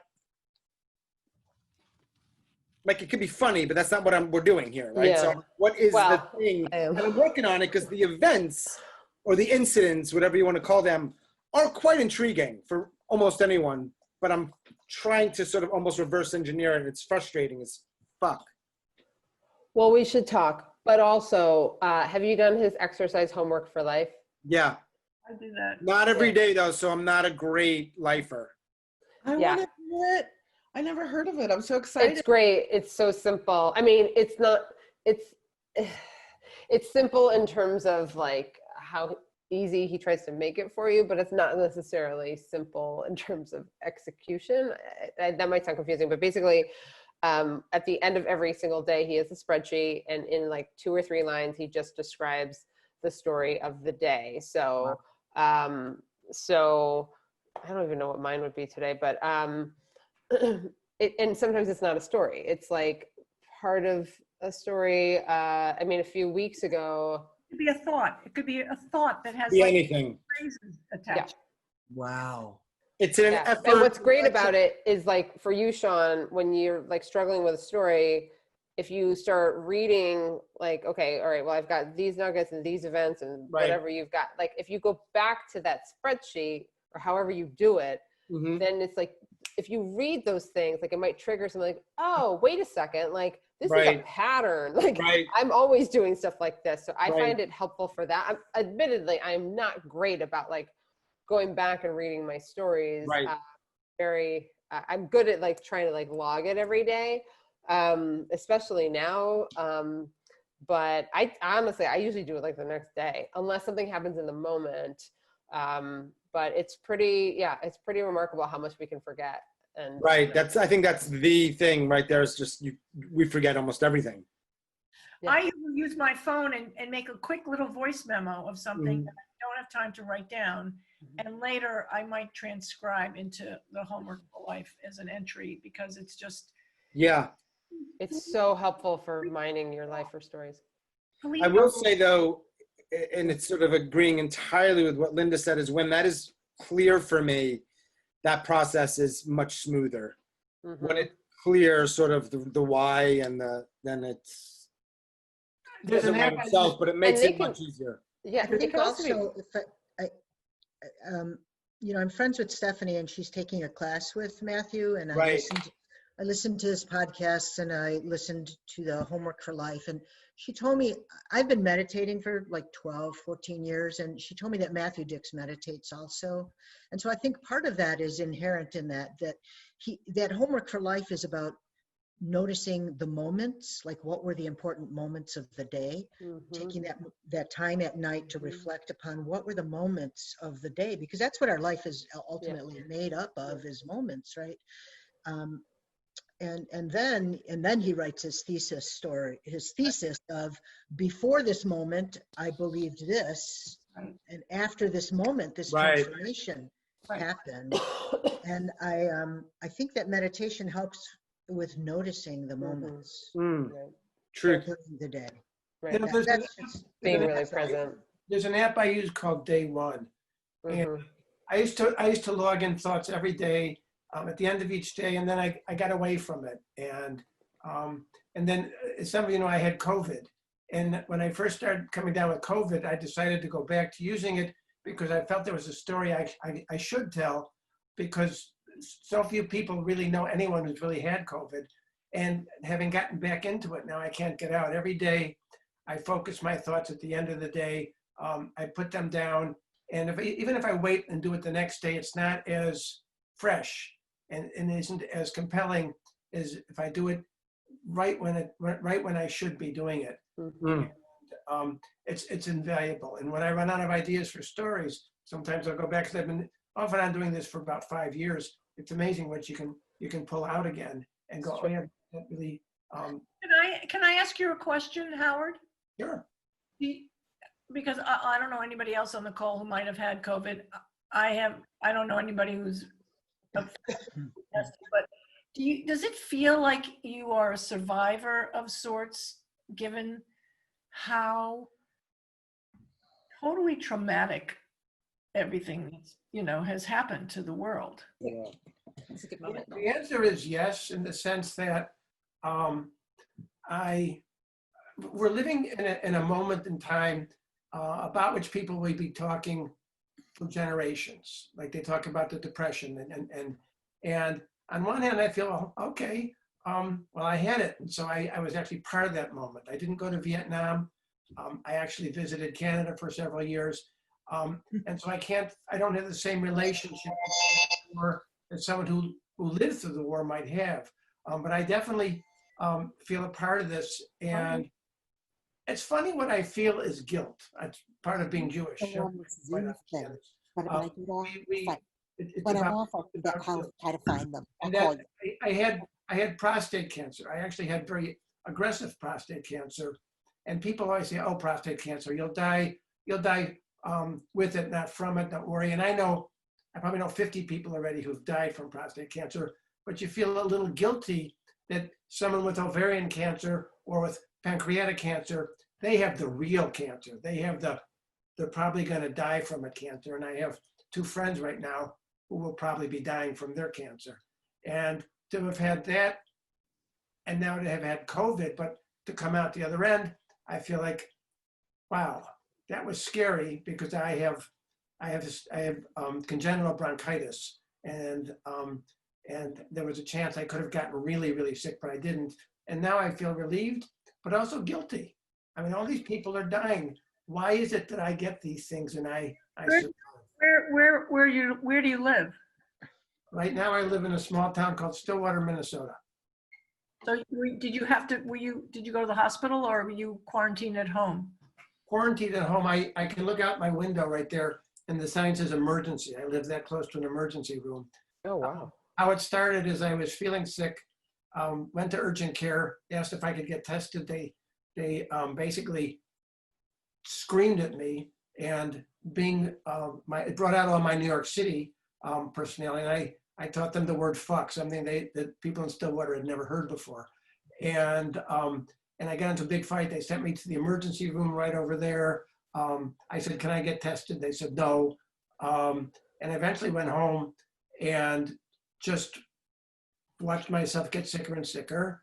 And I I'm a patient at the Mayo Clinic in Rochester, and I was in touch with the Mayo people, and they told me that I do have COVID based on everything. This is how I should handle it. And by the time they said, hey, we have a test we can give you, it had been so long that the test was just totally inconclusive. And they said, it was a waste of your time. And then they said, but now you can come down and we'll test you for antibodies and we can use your blood to help create a vaccine. If you're a friend of mine on Facebook, I don't have many secrets. As one person said, Howard can say things in public that I can't even tell my therapist, and I really can.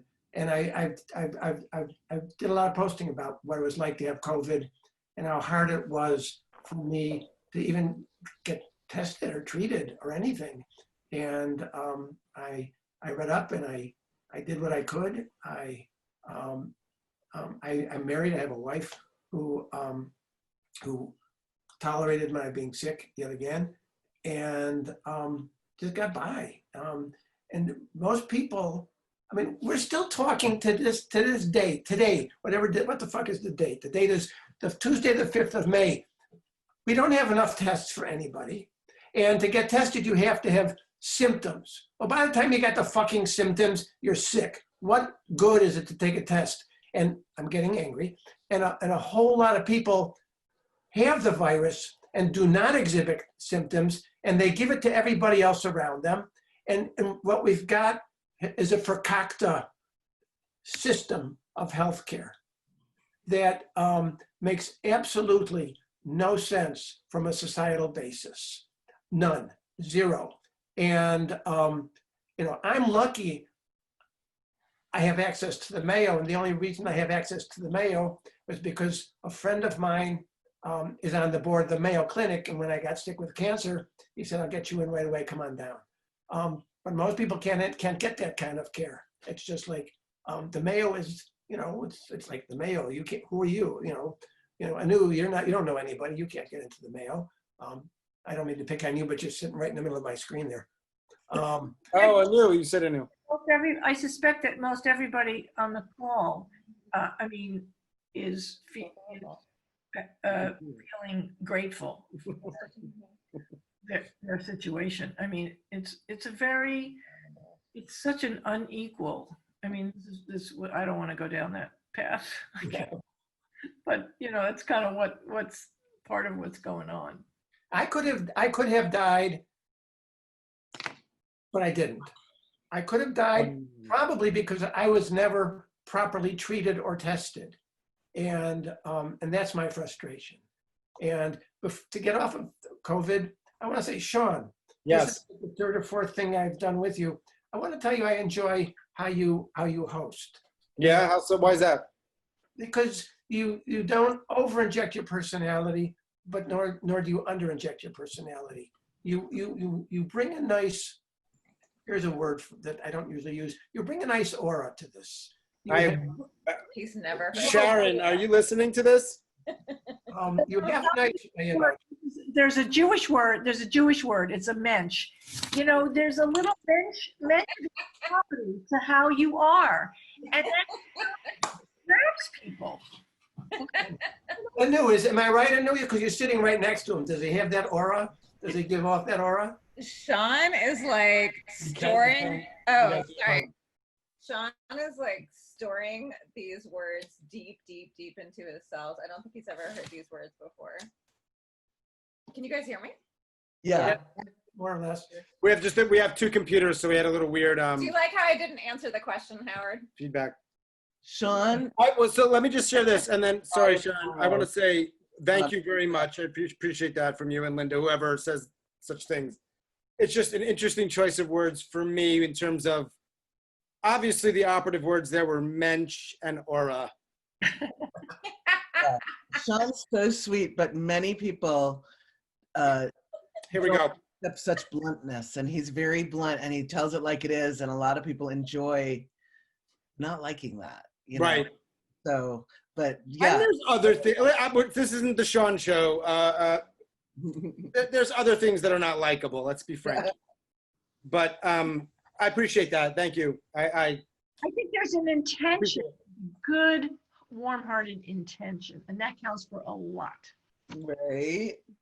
Enough about me. Let's get back to you, Linda. The women in your life must really be happy to have someone with such a high mensch quotient be a part of their lives. This is recorded, so this is good. I was laughing. Who knew? It's recorded, which is its permanent arc, like a permanent place in the history of the world. Are you kidding? I'm gonna make a sign for outside your house that says the Mensch of Chapel Hill. It would not be released, even if subpoenaed by the Supreme Court.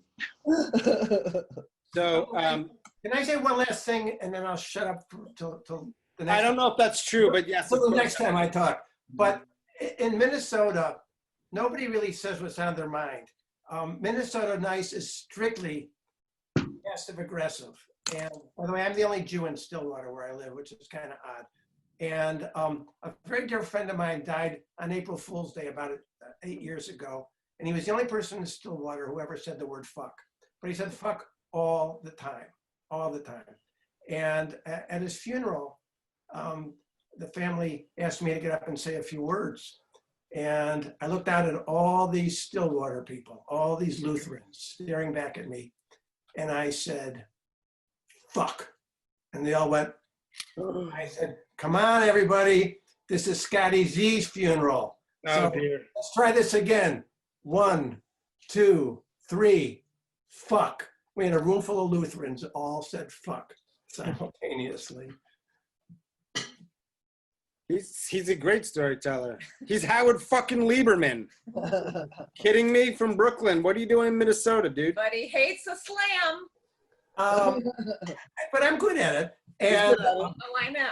Bye, Robin. Bye. Thanks for having me. Great to meet Thank you so much. everybody. Great story. Thank you. Hope to see you again. Great job, everyone. Check out Robin's show. Bye.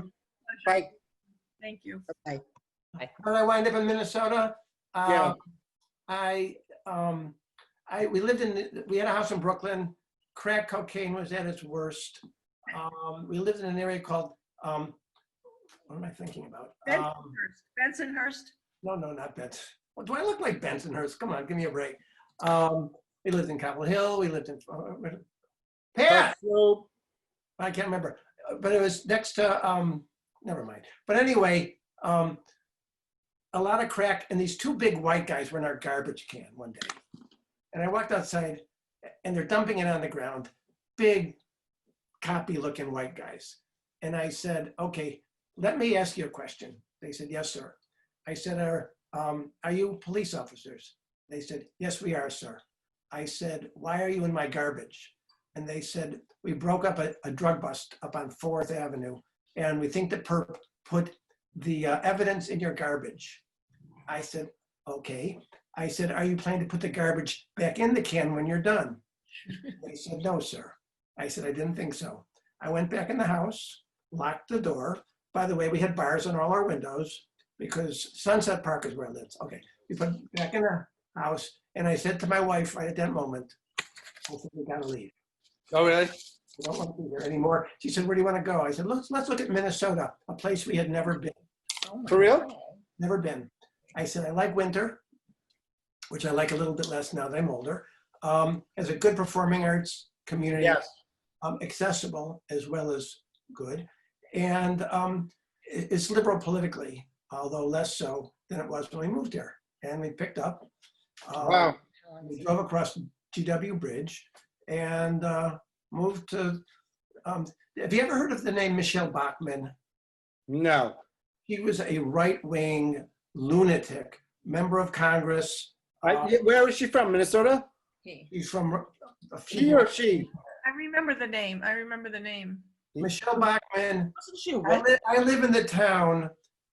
I live in Michelle Bachmann's town. Oh, wow. This is a conservative, Christian, very nice, diversity in Stillwater is a Lutheran and a Catholic having dinner together. That's diversity. 5'7" and 5'10". Hey, Howard, 2 quick questions related to that. One, when was that move? We moved here, well, we bought the house in 1989, the height of the crack time. Couldn't sell our house in New York because the real estate market plummeted, and couldn't afford to own 2 houses. And then we finally sold it, and we moved here. in 1990. Oh, wow. So you've been there for a while. Hey, yeah, I've been here for a Now, while. my second question is purely speculative. If you hadn't been married and you were alone, which is a long conversation I'd love to have with you sometime as a single guy, but that's not the right audience right now. Do you think you would have left? And where would you have gone? Because I bet you wouldn't have gone to Minnesota, no? No, probably not. Would I have left? I might have. Amongst my other foibles is I have a graduate degree from Columbia in global finance, and a law degree. I was a big firm corporate lawyer and had become a flaming asshole, arrogant asshole who had found his artistic persona beginning to be whittled away in New York. And the only thing that saved me was the fact that I taught Irish dancing and was the artistic director of the Irish Art Center on 51st and 11th.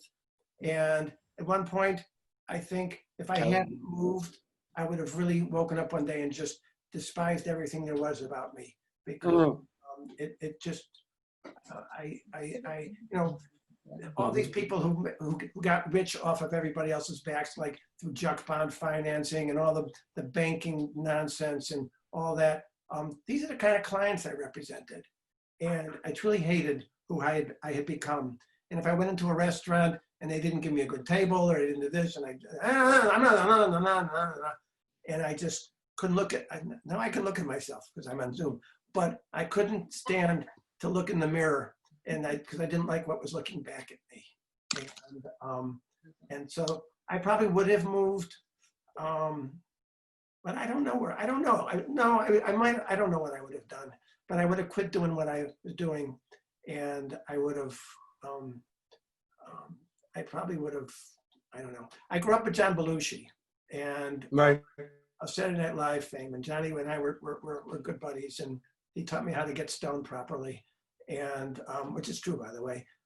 And I probably would have followed and reconnected with Johnny and gotten more involved in improv and skit work and humor, and but I don't know. Would I have left?